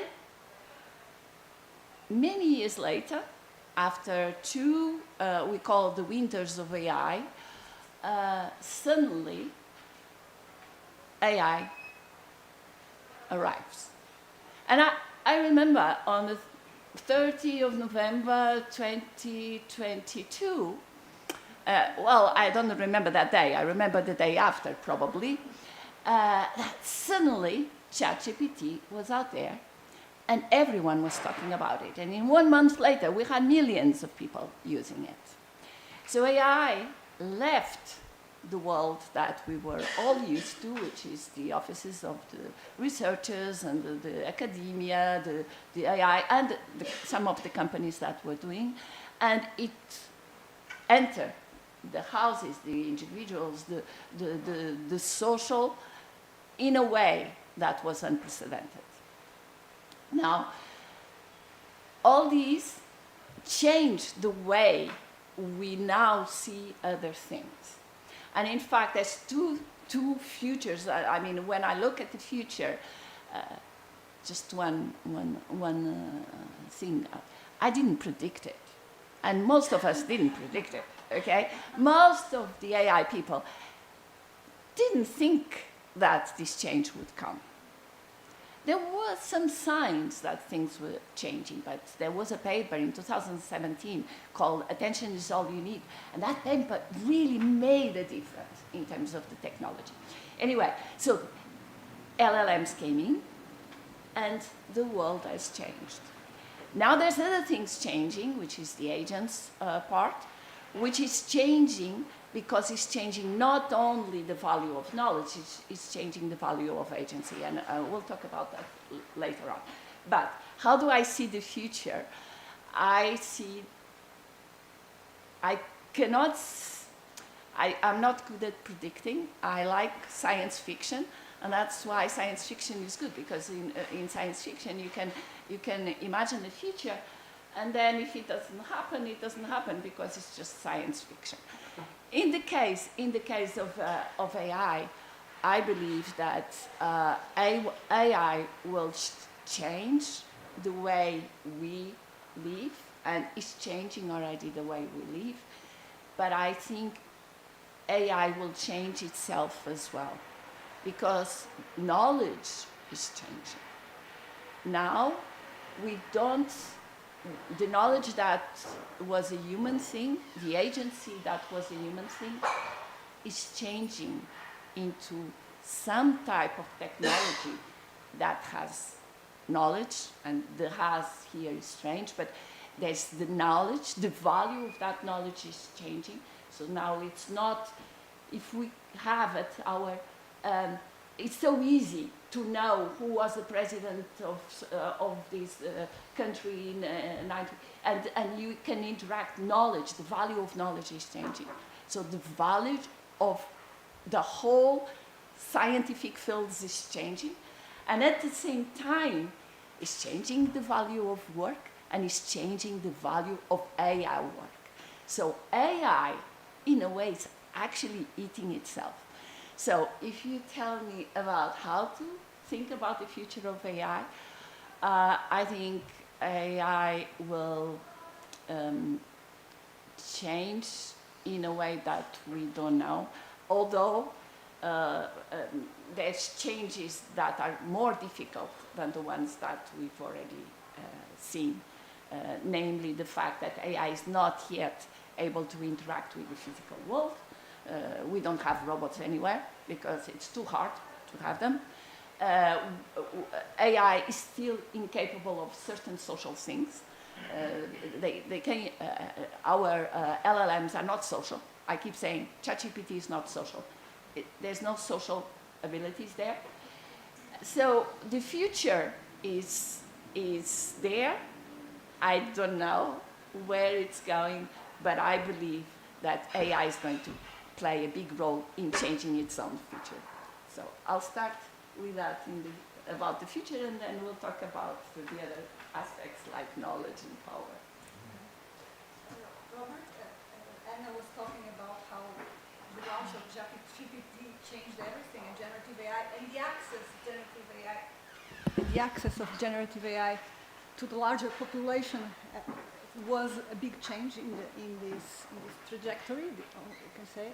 So in your study, you work about generative AI and the mind. What are the futures you are exploring? Well, forgive me, my voice seems to be going at the wrong moment. È molto obrigado per il convito. Molto obrigado per il convito. And I'll speak in English into the microphone. Well, I just wanted to, I don't know, is this on? Can you, is there a button there? Oh. My technology. Oh, no, it was on. Yeah. It's just a red light. Yeah, it's right. Okay, so, there's lots of similarities in what I wanted to say with the extent of what Anna has just said. And I think I brought a little prop with me.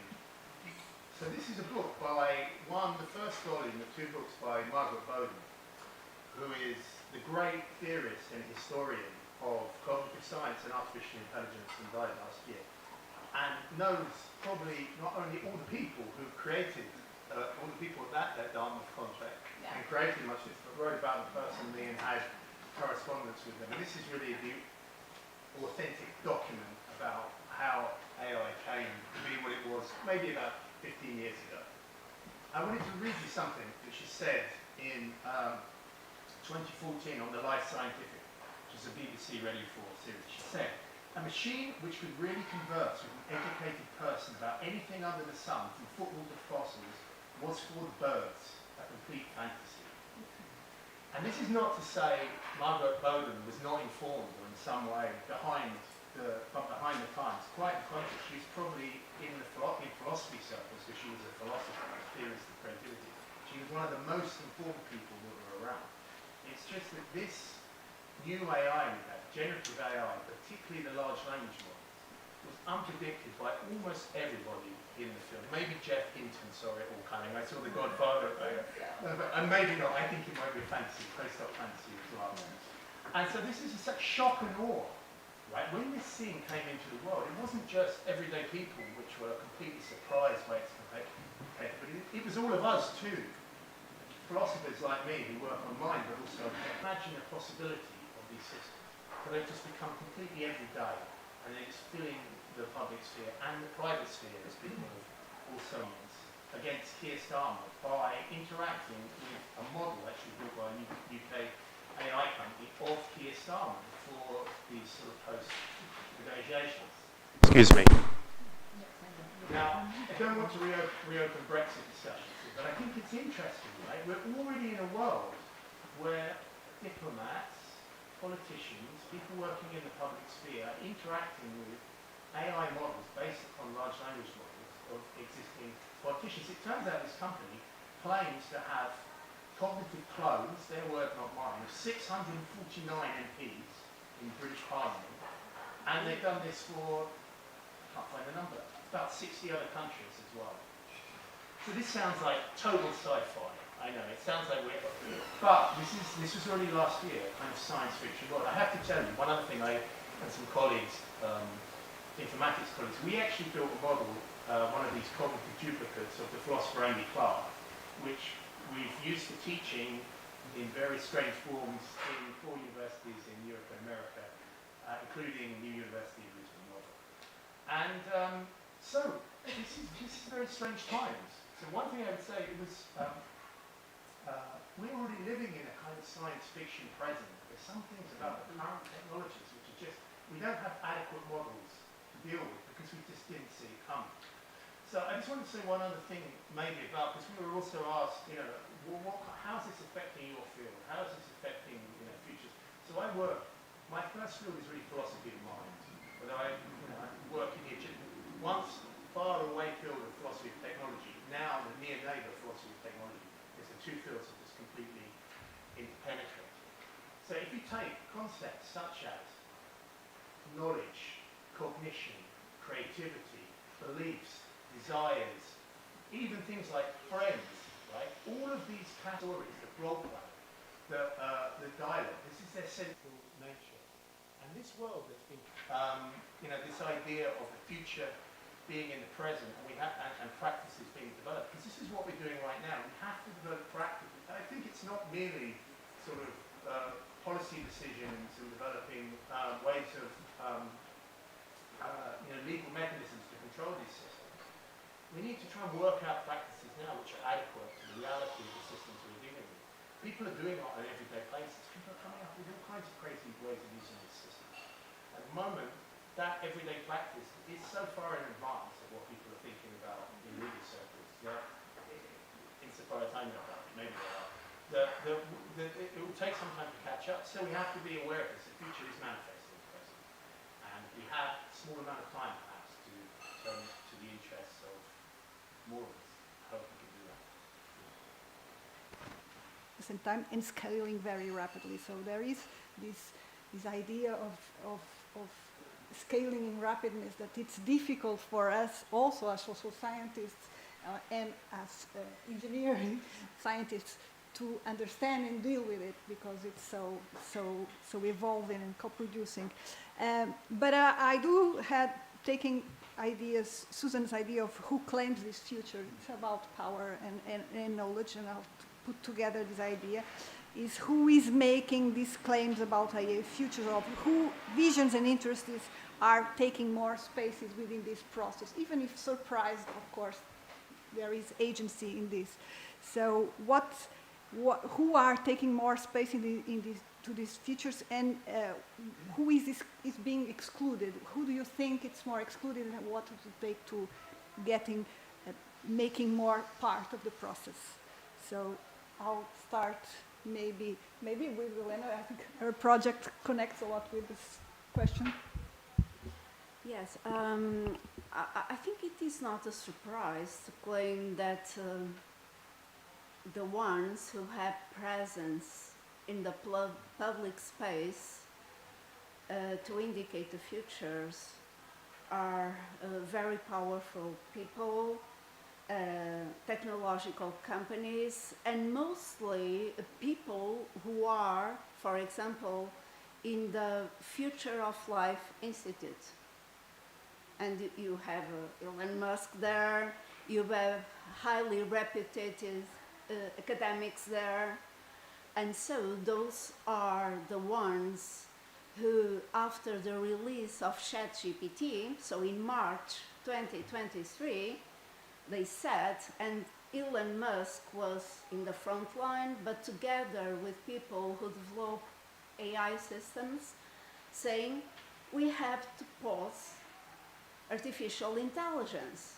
And if you read with attention that letter, you say that at the end they were claiming that in order to prevent existential risks, the solution is technological fixes. Mm-hmm. If there are errors, and in the morning, of course, from a different perspective, we talk so much about errors, the problem of errors, but maybe harms should be, more spelled out, because errors and the discourse about errors and existential risks have a political nature, and then sometimes they create deviance from the essence, so from what we should be really looking for.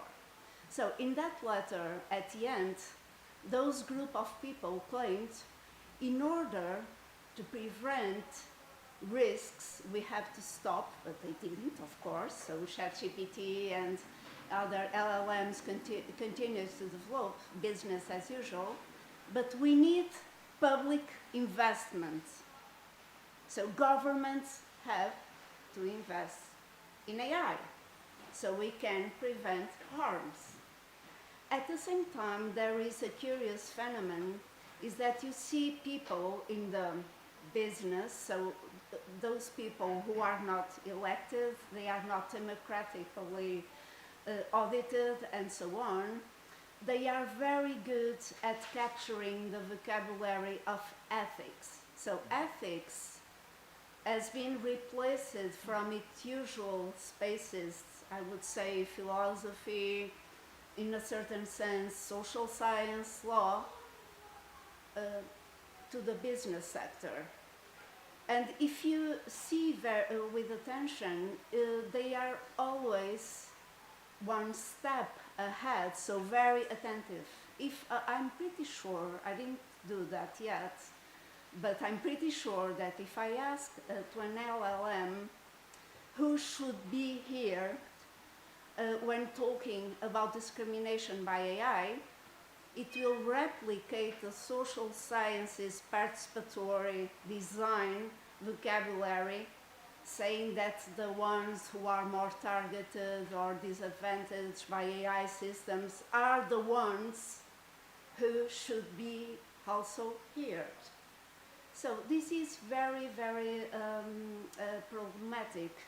And just to end my intervention, so Anna Paiva very rightly mentioned that she keeps saying ChatGPT is not social. Although I fully agree, I think also articulating with Susan's talk that we need to rethink what is social and what is human, what is the relationality between humans and machines.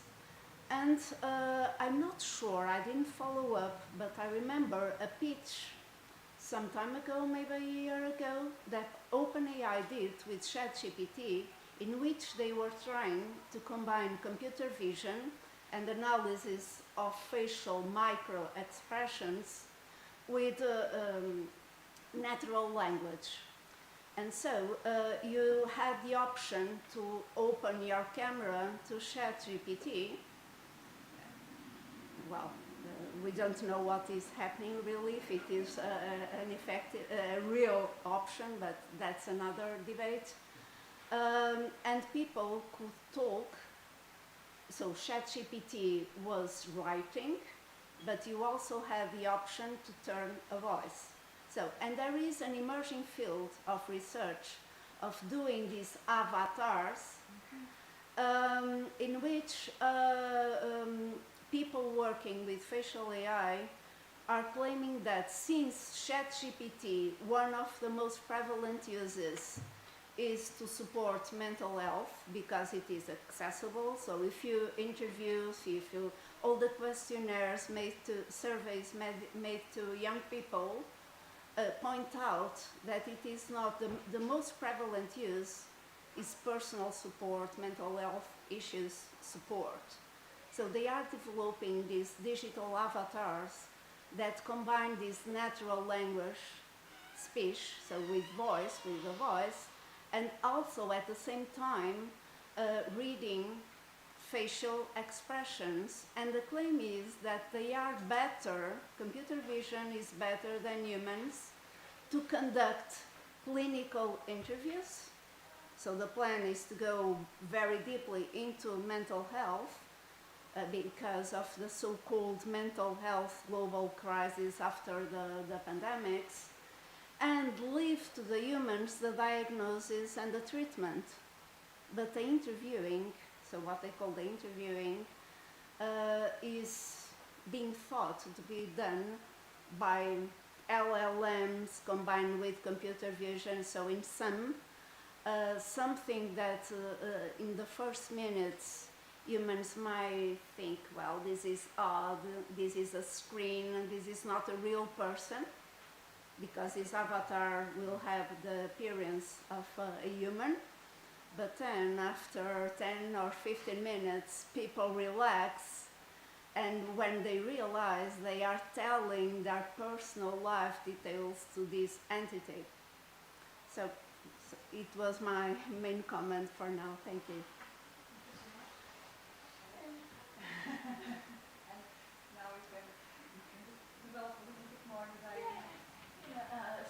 Thank you.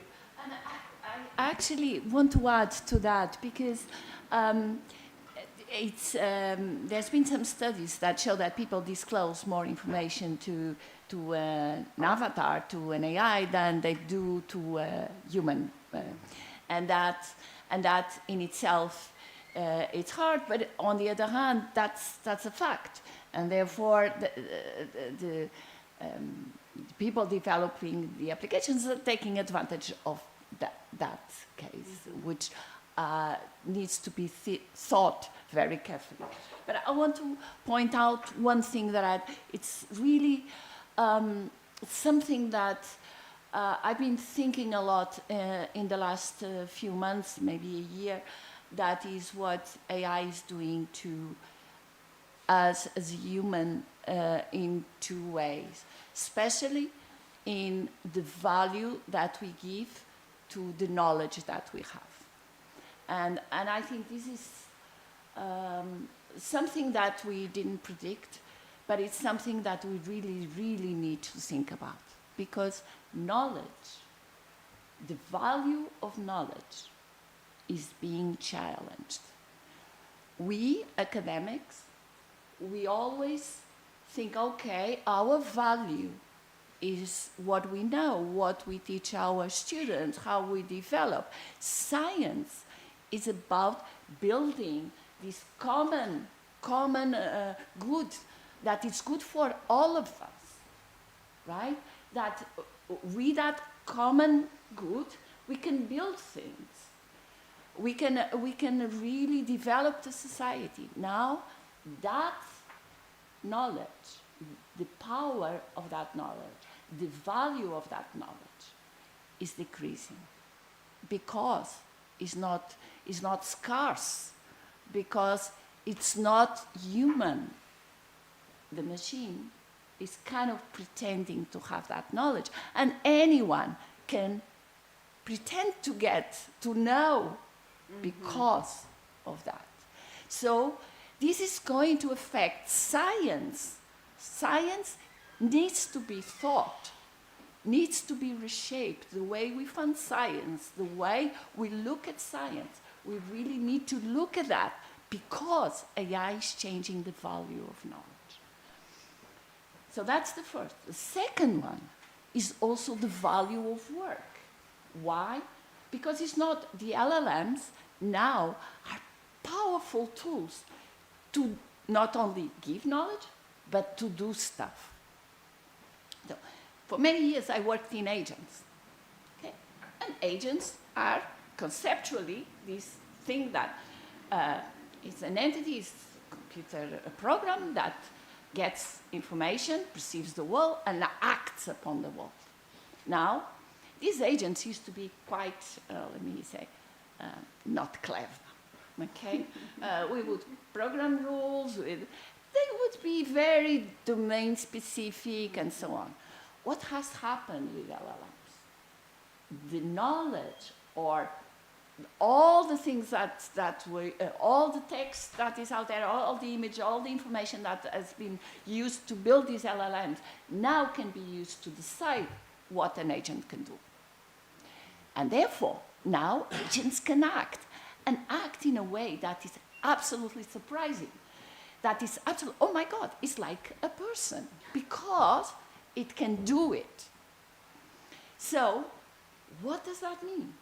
The future of work is at stake, because now we can delegate in these agents tasks. It's not only knowledge, it's tasks. So we need to rethink also how the society is going to deal with the fact that these changes will happen. Finally, I just want to point another thing, and it's related to the agent, which is about human agency. Because we feel, okay, we have agency, we can act because we know, we got knowledge, we know this is, oh, well, no. We can act, we are free to choose how to act. But now, we are asking daily someone else, some tool, how to act. We're losing our agency. So there's these three things that I believe we, computer scientists and sociologists, psychologists, philosophers need to get together and really think, because these will affect our society in a deep manner. Thank you. Thank you so much. Robert? Yeah, well, I think Anna Piper has once again sort of put a thing like what I think are the, very good, essential questions. I mean, I can't be here as a philosopher and not say something about knowledge. So, like, the basic formulation, as you probably know, is knowledge is justified true belief. Can an AI believe anything? It's an interesting question, right? How do we apply that category of belief to an AI? Many people just talk about them obviously as though they have knowledge. ChatGPT doesn't seem to know much about the law. Oh, I've used Gemini. Gemini knows everything you need to know about the law. What about, people compare them. The thing is, these, if you like, these faconde de parler, this choice of words, influence our minds, right? It's not as if our concepts are somehow just, apart from the way that we think about them. If we talk about systems as having knowledge, they throw open problems. I mean, in a sense, it's a great day for a philosopher because we finally get to have arguments about all these things, but it's also deeply problematic for, again, the reasons that Anna was talking about in the context of us in the university. What does it mean, when knowledge becomes autonomous? I mean, I'm experimenting with the idea that agents don't need to have knowledge. There can be knowledge which is independent of agents. I mean, if I had tried to argue this 15 or 20 years ago, people would have probably laughed. But we have artifacts now which are very difficult to, we as humans tend to attribute beliefs and desires to even inanimate objects. You have a little doll. Jenny, do you like the doll? What do you think, Jenny? What do you think the doll thinks? Human beings are very, very adept at doing this. And so naturally, of course, we do the same thing when we interact with these AI agents. Agents, I use the word loosely, with these AI interactants, dialogical partners, which can role play as though they're anybody you care to mention. I mean, I will make a confession. This morning, thinking about this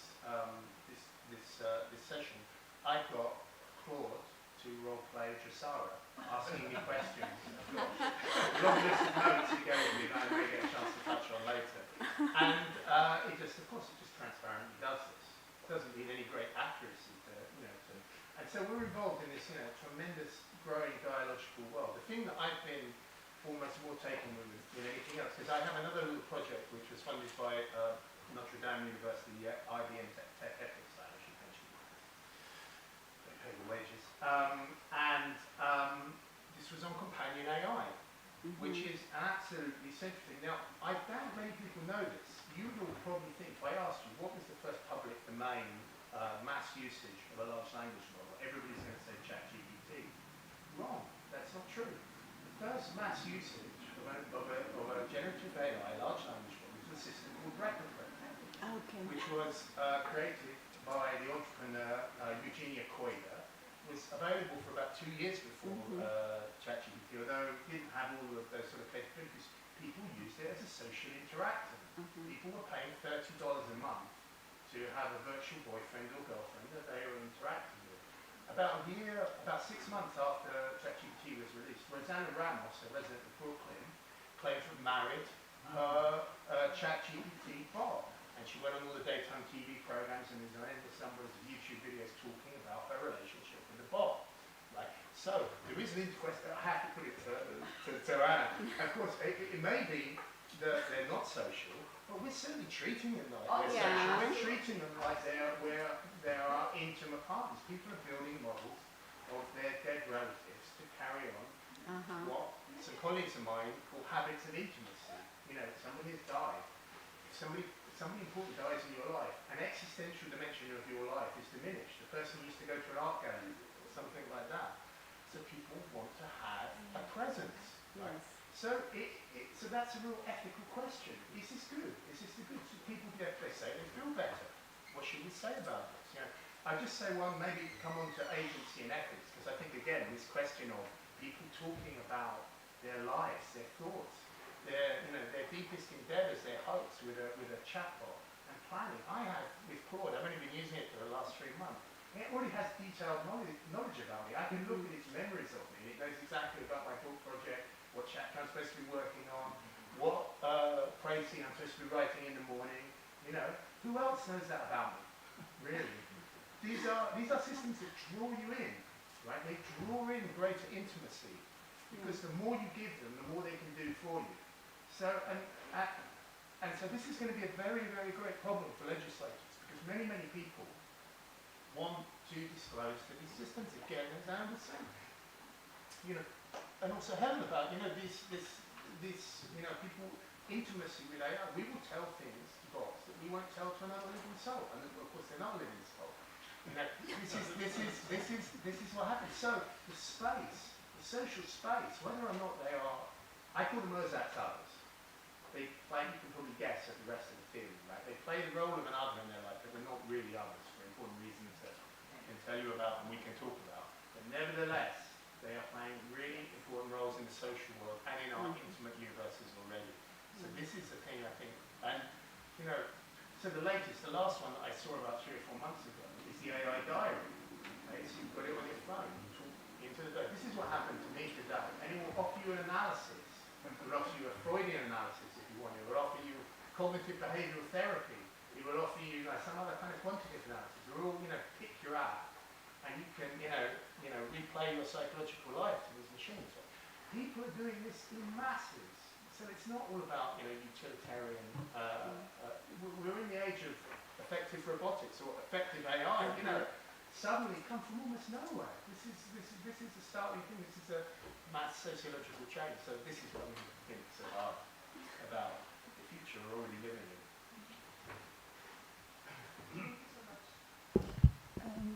I had another question, but I'm going to give the word to the audience. But my question had to do with interdisciplinarity and bringing different perspectives, because it's so huge what we are talking about, so scaled up, so multidimensional. It affects all social practices, but also different aspects of social life and how we think about social life also. How can we think about this and how to bring different perspectives that are needed to think about that? So don't answer yet. I'll give to the audience the questions, and then maybe you can answer afterwards. So do we have any questions from the audience?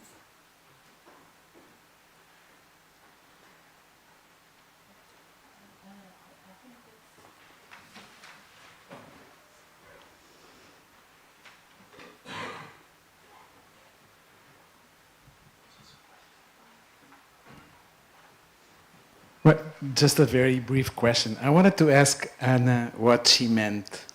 She said the sentence that I stuck in my mind, and I wanted to, that AI is starting to eat itself. What came to my mind was something we talked about this morning, how AI is generating this incredible amount of content. Even content that, as Stefan knows, shows up in his journal, people trying to submit papers that are actually largely or partially written by AI.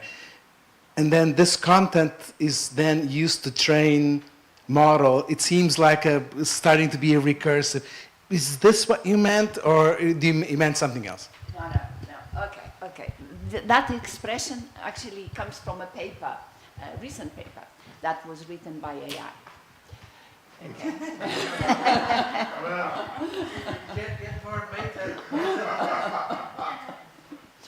Okay, and the thing is, if you look at the AI field, you look at programming, you look at developing codes, you look at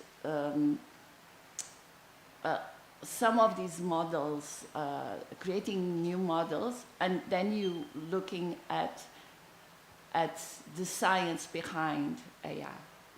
And all of it now is being powered by AI itself. And in a way that is so much, and like you rightly said, there's so much that has been written by AI, so much code that now is going to be done by AI, because Claude Code and a lot of the LLMs that are supporting code generation, because code is great for AI, because it's verifiable. An LLM generates code, and then you can test it, and then you can really improve. You use reinforcement learning because you have the ground truth, and therefore you can really improve. So the code is being written by AI. So AI really is kind of dominating. If you ask some of these big companies, I believe that Anthropic at the moment, most of the code is done by AI.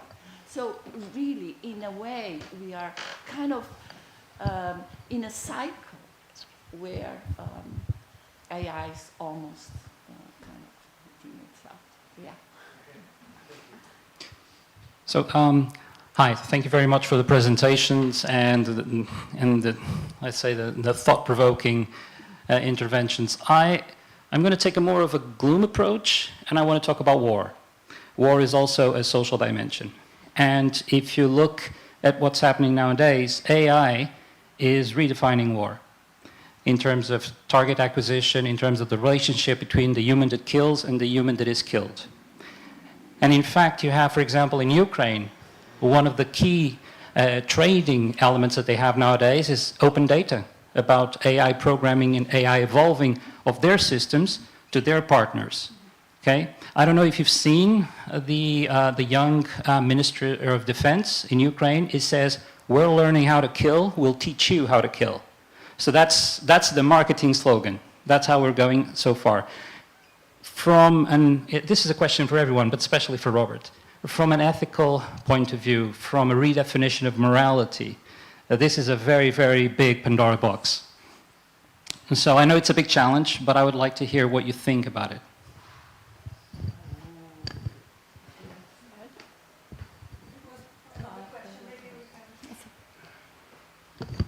Okay, thank you very much for the great panel. My question is a question of someone that is completely ignorant about that and about the history of technology also, so just taking in this way. But as a scientist, so this first question is to Anna. You already mentioned a little bit that in your intervention. Did you expect what is happening? You have the feeling that things just get out from your hand? So there is this kind of feeling among scientists, kind of reflection about, this is not exactly what we were working on. And now you deal with this feeling, if it exists. And on the other side, I don't know anything about the history of artificial intelligence, why, the reasons, which happened when something like AI was invented. So, but we always, often we consider technologies as almost natural.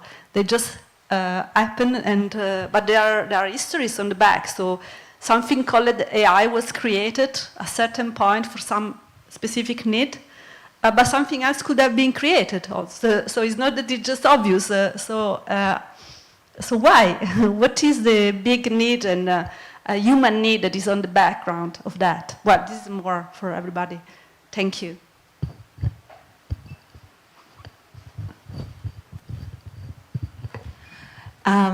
Thanks. I'll just add a small question. It links to Robert's last comment, but it applies to all of you.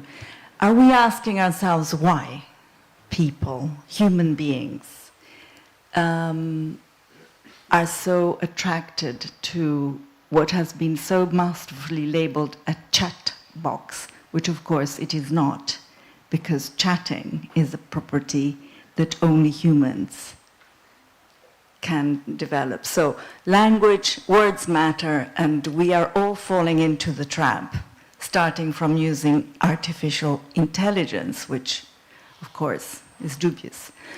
But my main question is, are we asking ourselves why? How did we get here? Because it is already very much all the way to my colleague's point about war. But of course, what is it in the social systems that we have created and that dominate us that lead human beings to do this?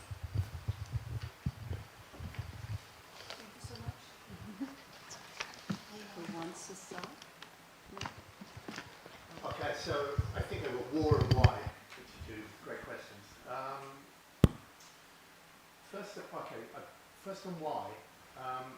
So there is a story about all of this, which I sort of hesitate to tell because I think there could be lots of parallel stories, but I remember I used to run something called the Brighton Salon, and we'd have meetings and we'd talk about different issues of the day, and we had one on Friends, and it was about the time that Facebook came out. I can't remember exactly when that was, but that's, I want to say 2003 or something like that. I can't remember. And we had a sociologist came to give us a talk on Friends, and one of the things Helen, I can't remember her surname, so one of the things that she said was, look, in the United States at the time, I think it was the Pew survey, said that 30% of people in the US say they have no friends. Right? So that's 20 years ago. Right? Then we, of course, we come into COVID time. So if you want to look at Replica and all of that, that takes off in the midst of COVID. Right?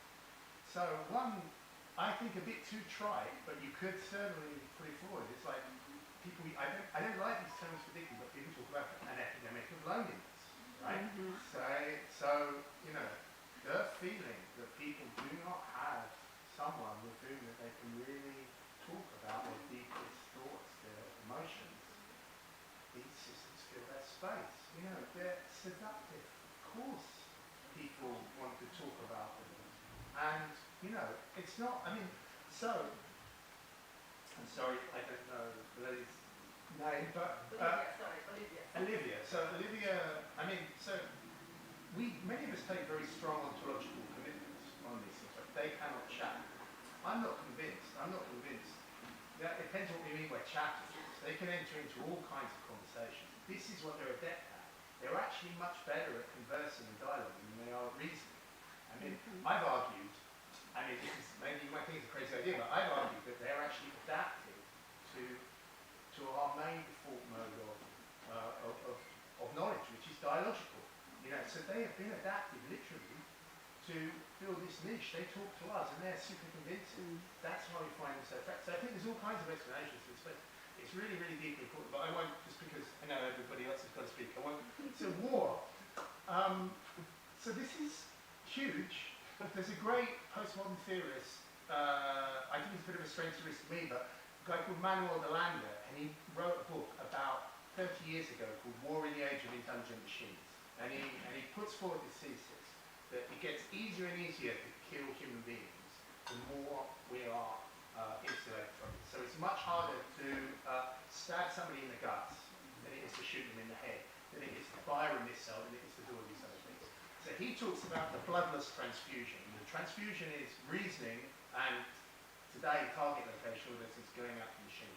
And of course now we live in a time when probably, I know this is being video, so I don't know any of what I'm about to say is a fact, but it is rumoured that target acquisition software, one of the main, let's put it like this, one of the main AI vendors was involved in doing the target acquisition that resulted in that school in Iran being hit by the state. It gave a false positive of effectively, and it got shot for those reasons. At the same time, Anthropic got into a huge argument with the US state about two things. They said AI should not be allowed to do two things. It should not be allowed to do mass surveillance of the US population, not the world population, but the US population. And it should not be allowed to autonomously kill anyone. And this resulted in a huge fight at the Pentagon, where Anthropic was on the verge of losing its license to actually provide software to the US government, which could have bankrupted it. So you wanted me to put an ethical stance on this. I think it's tremendously difficult. The stance that I'm taking on these things at the moment is based on human flourishing. I think basically we have to rethink what it means to be human in the cases. And I can talk about it at length, but maybe now's not the moment. But that's the orientation. Yeah. So regarding war, that's very difficult, but I would like to remember that most technological developments, at least related to computers and to facial recognition, to specify in my field, began in the military sector. And we are talking about AI as something which is a single entity, which it isn't.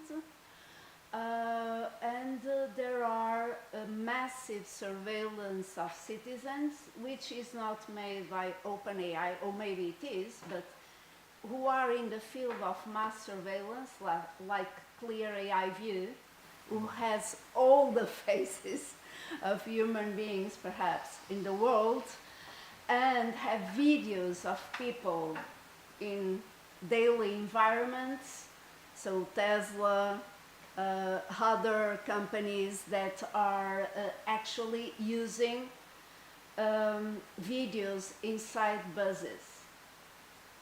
So, and that is happening in Portugal. I suppose it is happening everywhere, because even according to the AI Act, you can record and predict behavior if it is for security reasons. Regarding war, of course, it is, is war ethical?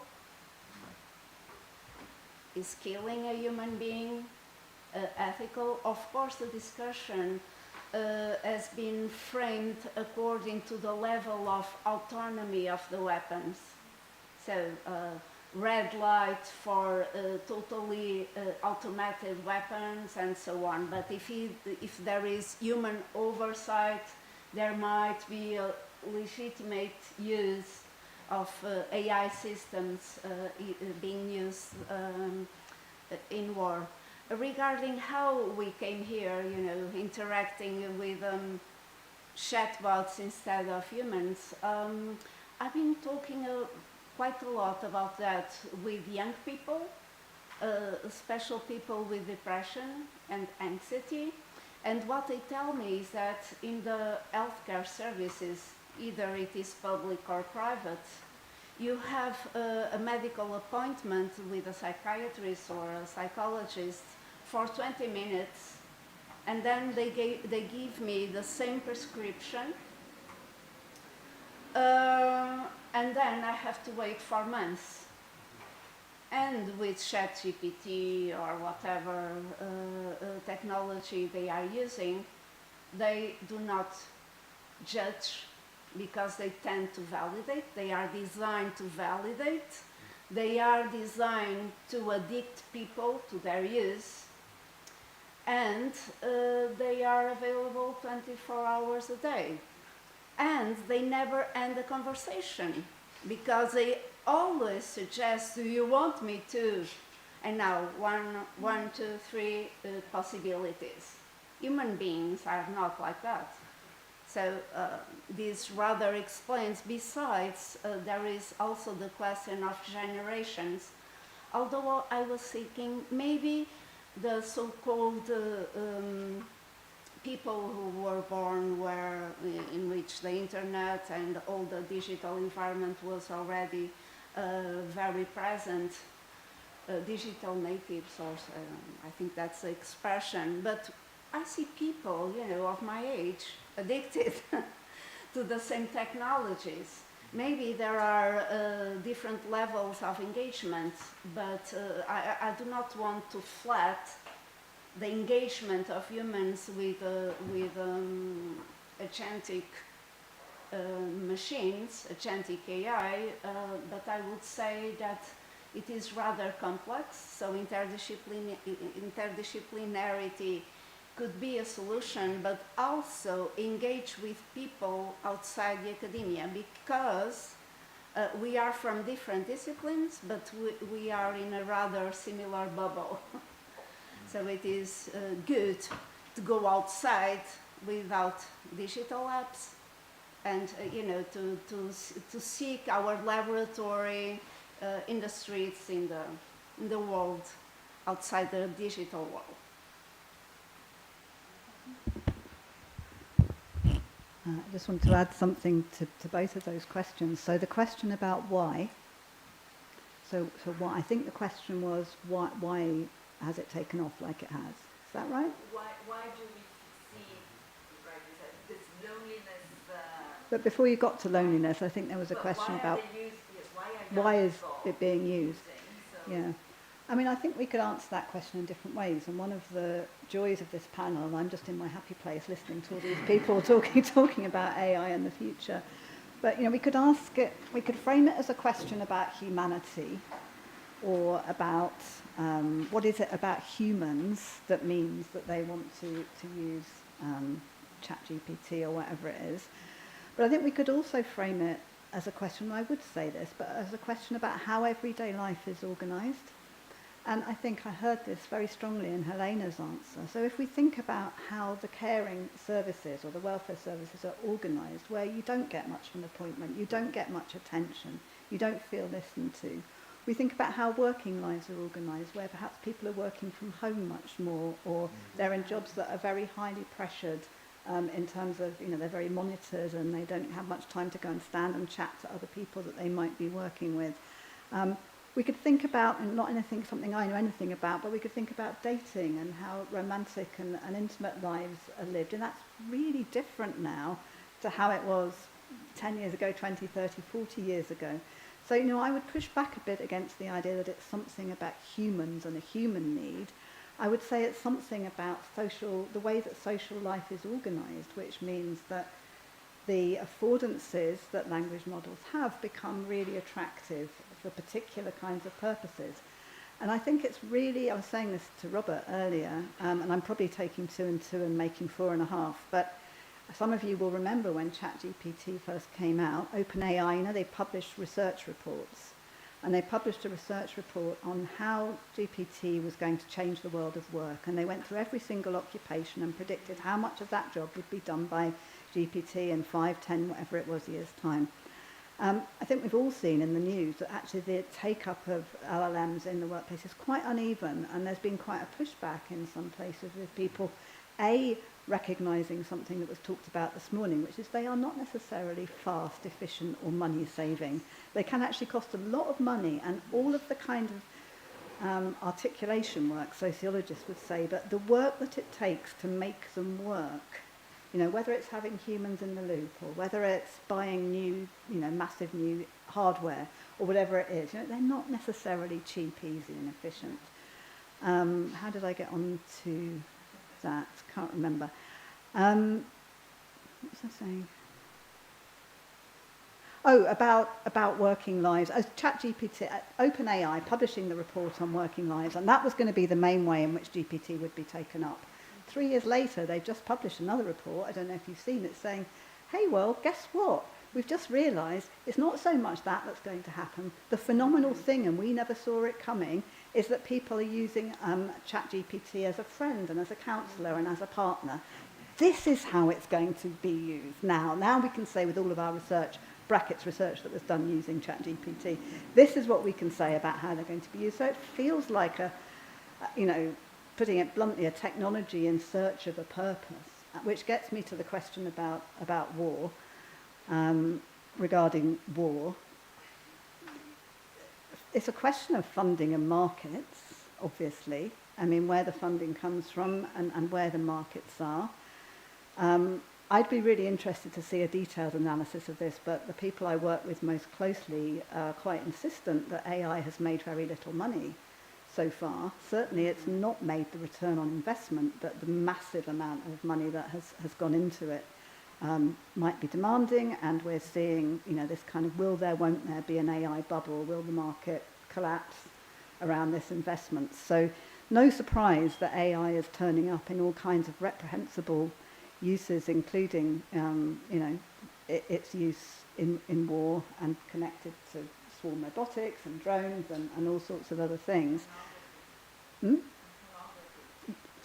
come back to pornography maybe.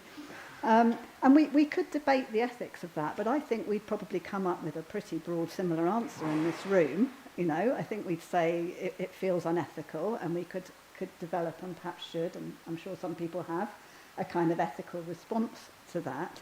But for me, from my perspective, the question I would ask is why is it happening? In what ways is it happening?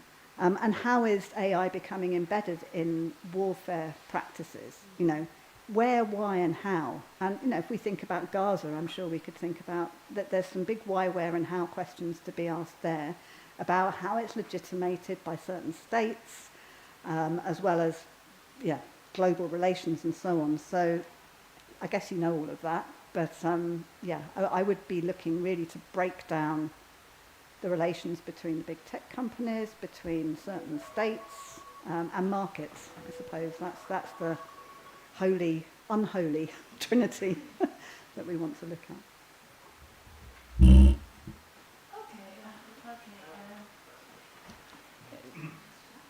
I think about war, we've talked about it.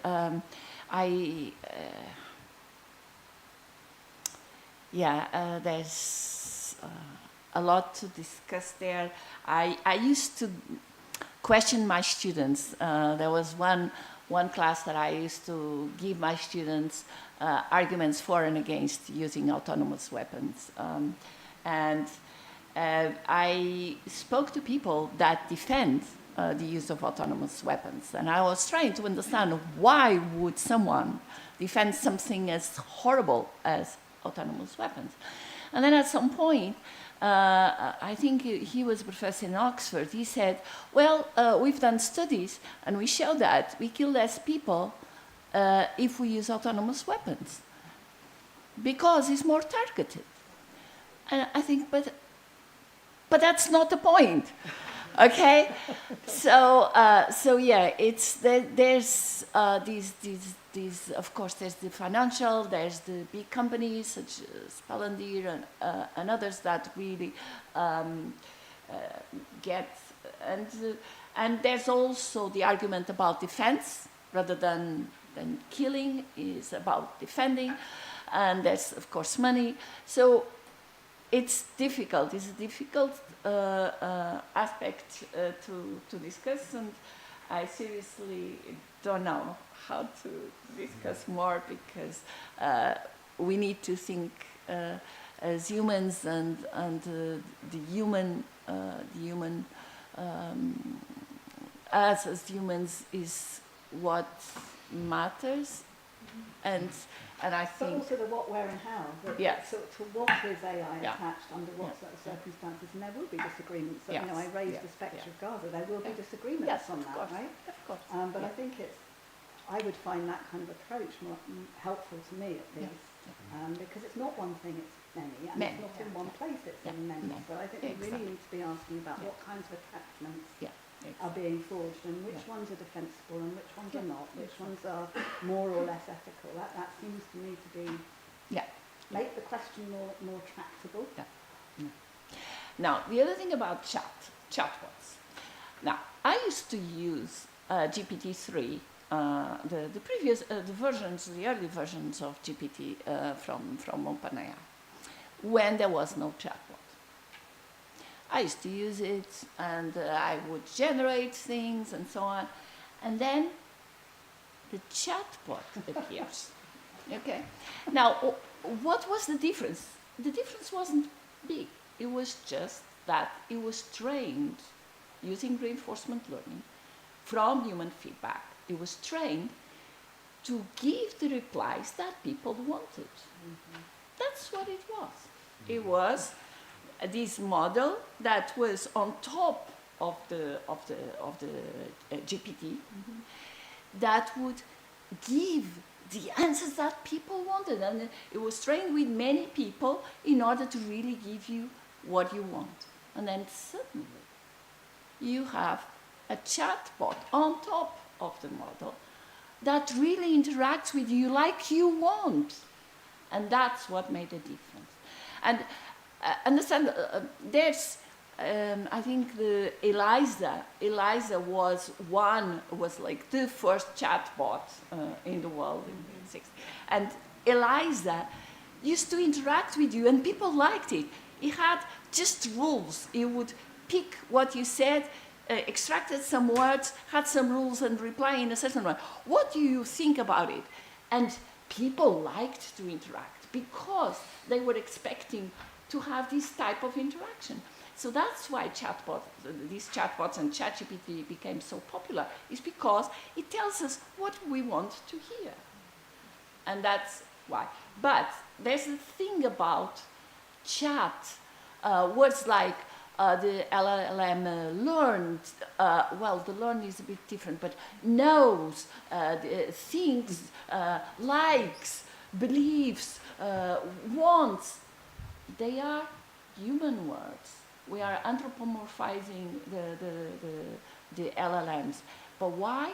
Because that's what you see in humans, and you kind of see that behavior in the LLM or in the chatbot. Therefore, you're just anthropomorphizing, and that's what we do. We do, like you said, we anthropomorphize. I just want to go back to the question that was asked about why AI was invented. Okay. Look, if you go to Asimov books, if you go to all these old science fiction, there was this idea that, oh, actually, if you go to the Greeks, they had machines trying to do things like the humans. The Mechanical Turk, you know, it was this machine to play chess that was a person inside it. But it was why? Because we wanted to build machines that replicate the human. And it's like this dream, this inspiration. Oh my God, we're going to build machines that do what humans do. And I think the workshop in Dartmouth in 56, it was in that line. Turing's paper, it's just brilliant in terms of thinking machines that can think,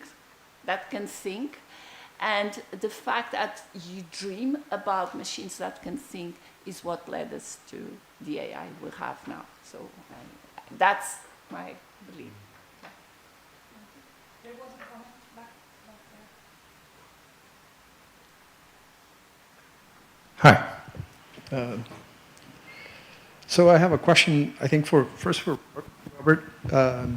It's on philosophy. So that the cover of The Economist stated that these AI labs are contracting philosophers now, right? Yeah. So do you think that this can bring different types of outcomes? And the second part is, so Amanda Askwell is already the philosopher that works in Entropic, right? She helped to expand the work of Thao on the constitutional AI, that's the alignment framework for the Claude and the Claude series.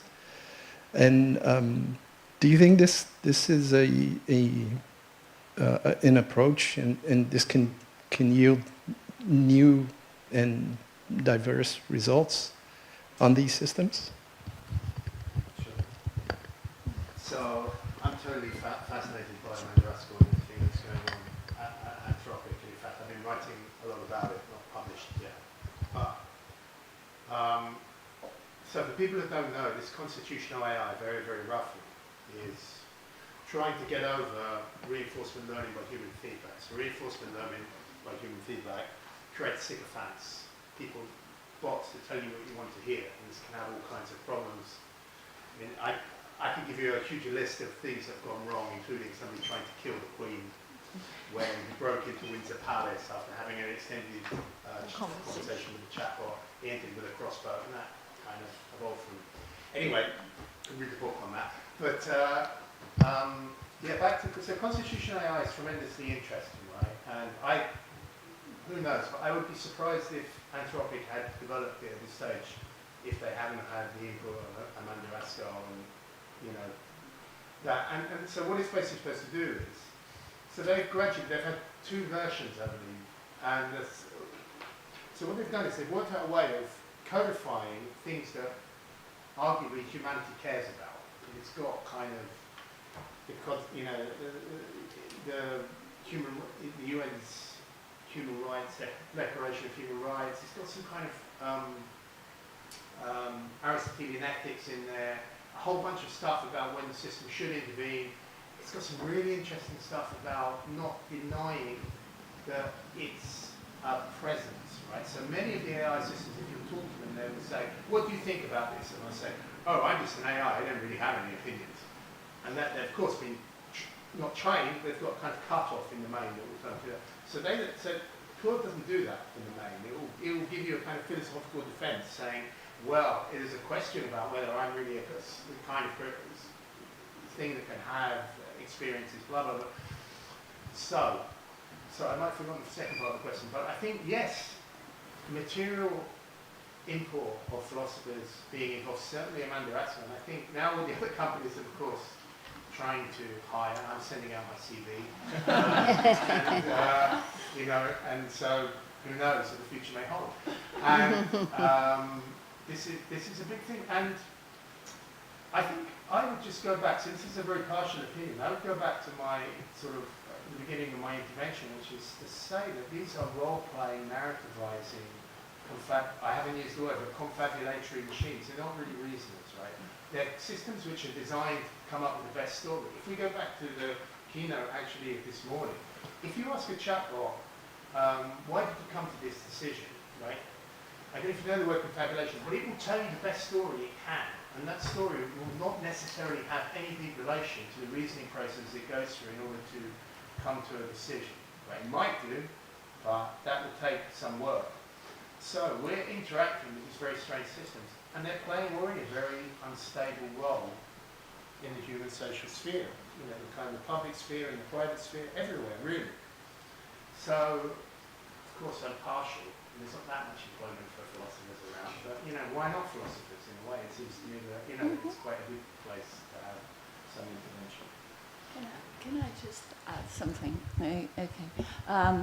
I think that the case of Amanda Ascal is extremely interesting, and it's interesting the fact that now that Claude has the constitution behind. And in fact, there was this recent study done by this company called Emergence. I don't know if you've heard, where they launched societies of agents where the actions of the agents were based on the models. So agents, 10 agents made with Claude, 10 agents made with Gemini, 10 agents made with GPT, the model, and with Grok. And each society had these agents, they would evolve and so on. And what happened was, at the end, the agents that were decided using Claude survived, had a society working properly at the end of the simulation, had a society, they had rules, they were like a society.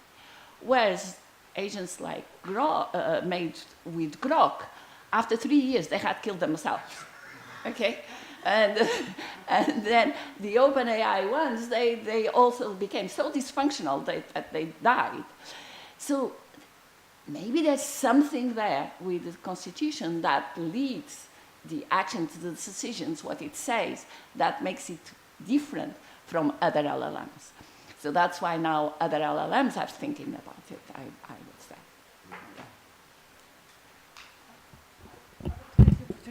I wanted to pose a question to I want to pose a question, I was thinking, to Susan, but take the opportunity of this discussion about philosophers being hired by companies, because I think it's, I've been reading articles about how it's the new boom of philosophers. And I have been thinking about the attractiveness of certain lens and certain narratives to think about AI related to others. So why do people engage with certain types of way of thinking with AI more than others? How do we, it's part of the conversation. Our role as social scientists, we are part of the conversations, and we look at it in different ways, and there are different ways of engaging with it that are also more attractive to the public, to the general public, about how to think about it. So making sense about a constitution of a sentence LLM maybe is more attractive than showing the processes that lead to some idea of or embeddedness or practice or how it works. So it's something that I find quite fascinating, how we need multiple perspectives to make sense of this issue, these changes that are happening, but also why some perspectives are more engaging than others to the public. I think also, and someone that works at INESC, engineers also have been very loud speakers within this field, much more than before. I think so. So they become very active actors in this.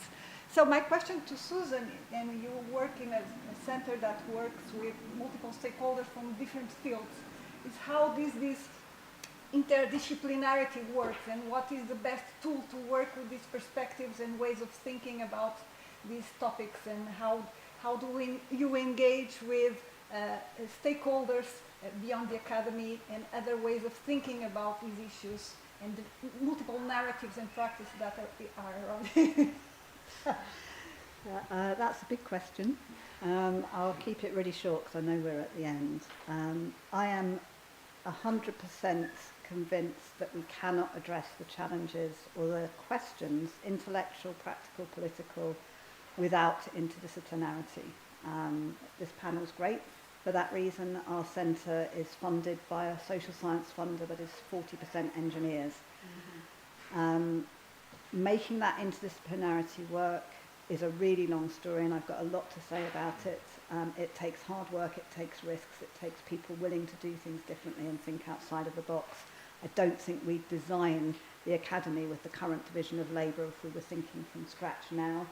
And I think we do desperately need to find good ways of doing work together. I could say more about why I think it works in the centre, but there's not time. When we put the centre together, we asked a whole series of people. We have 6 strategic partners across big and small business, public sector, and community organisations. Nobody said no. Everybody wanted to be part of it.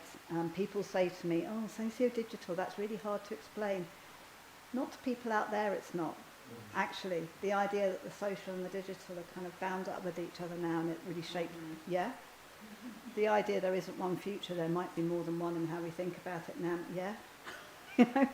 So I think there's a whole deeper set of questions about the compromises, how we articulate our ideas as social scientists to people who are not used to the kind of language that I use today. Some people don't want to make those compromises. I have absolutely no problem with that at all. I think if I can get some of the essence of that, some of the underlying ideas across in whatever way I can, I will. This said, I think we're up against that dominant narrative. We're up against histories and ways of thinking that it's really hard to overturn. But yeah, I mean, we can't just talk to each other. We've got to keep trying. And I do think that point about the points of connection where it might be really valuable to concentrate our efforts, I think that I take that really seriously as a way that theoretical approach can help us to define, you know, some people call them breakage points, but kind of points where we could have particular impact, I suppose. I think the debate about ethics is one, actually, but there are others. I'll stop there because there's a person over there with a microphone wanting to end the day. Thank you so much. Thank you all. I thought it was wonderful. And I think we do need these conversations within different fields and ways of thinking of this issue. Thank you for everyone in the morning. And I leave the floor to Angela.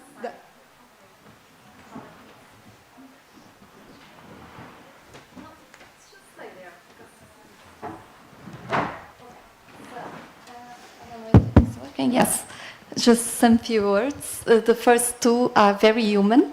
There is food outside for after this, so it's always good to know that we still have human faculties to fulfill. The second one is that I've written, it's a handwritten some few words. So Stefan, you'll be happy because there will be mistakes in my English. And so, but I wanted just to say three things. One, remember a book that some of you probably know, Peter Laszlo's book that was written in '65, and it is called The World We Have Lost. And it is about the Industrial Revolution and how the British people actually were experiencing the loss of a world because of industrial revolution. And there are many books. I'm an early modern historian, so and there are many books about these feelings regarding technological revolutions. And somehow what I was experiencing here today reminded me of these books. This morning, related to a world that actually we have lost, and the anxiety in relation to a world that we don't know what is going to be. And it's true that, well, I believe that what we are experiencing today, and I'm talking as a historian, is really different from the technological revolutions that existed before. It's much more enlarged. It's everywhere. I was also thinking about the myth of Minotaur. Minotaur was in the labyrinth and to be controlled. Now it's the other way around. We are completely surrounded by the monster. But the monster can also be kind. So that is the problem. It's not only the monster that is ferocious, but it's a monster that is also kind. And how to cope with this, and how can we build better futures without allowing allowing the future to be tailored by big techs? I think that's the basic question, right? How can we engage with this? And I would say that we have to, first, obviously, we have to learn the idiom. It's impossible to engage with it without knowing to speak the same language. It is impossible. Even the ones of us that say that we are, it's not my case, Luddites, it cannot be Luddites because it is everywhere. We do home banking when we are doing home banking, that it's so nice because we don't have to go to the bank. We are already engaging with it. So that doesn't exist. But we have really to be aware that there is, today I was thinking about the title of this conference, this artificial intelligence and the public sphere, but I think in the mind of many of us, public sphere is still the old public sphere, right? Habermas, Castells, and so on, but actually maybe the right title was artificial intelligence and the new public sphere, where actually it's not only humans that are there. No, we are the new public sphere. It's a public sphere that is with humans and non-humans, even if they were built by humans. And this leads us to rethink our fundamental categories, because actually the world that we are living in, the post-enlightenment world, still has the same words: humans, freedom, individual, rights, citizen, progress, but the meanings of these words are really are changing so much, and we are probably not completely aware of all the changes, and to think about constitution, democracy, and all that also obliges us to rethink. And how to rethink all that? Well, so I was, this is a very parochial thing because I'm talking about something that we are doing here at ICS.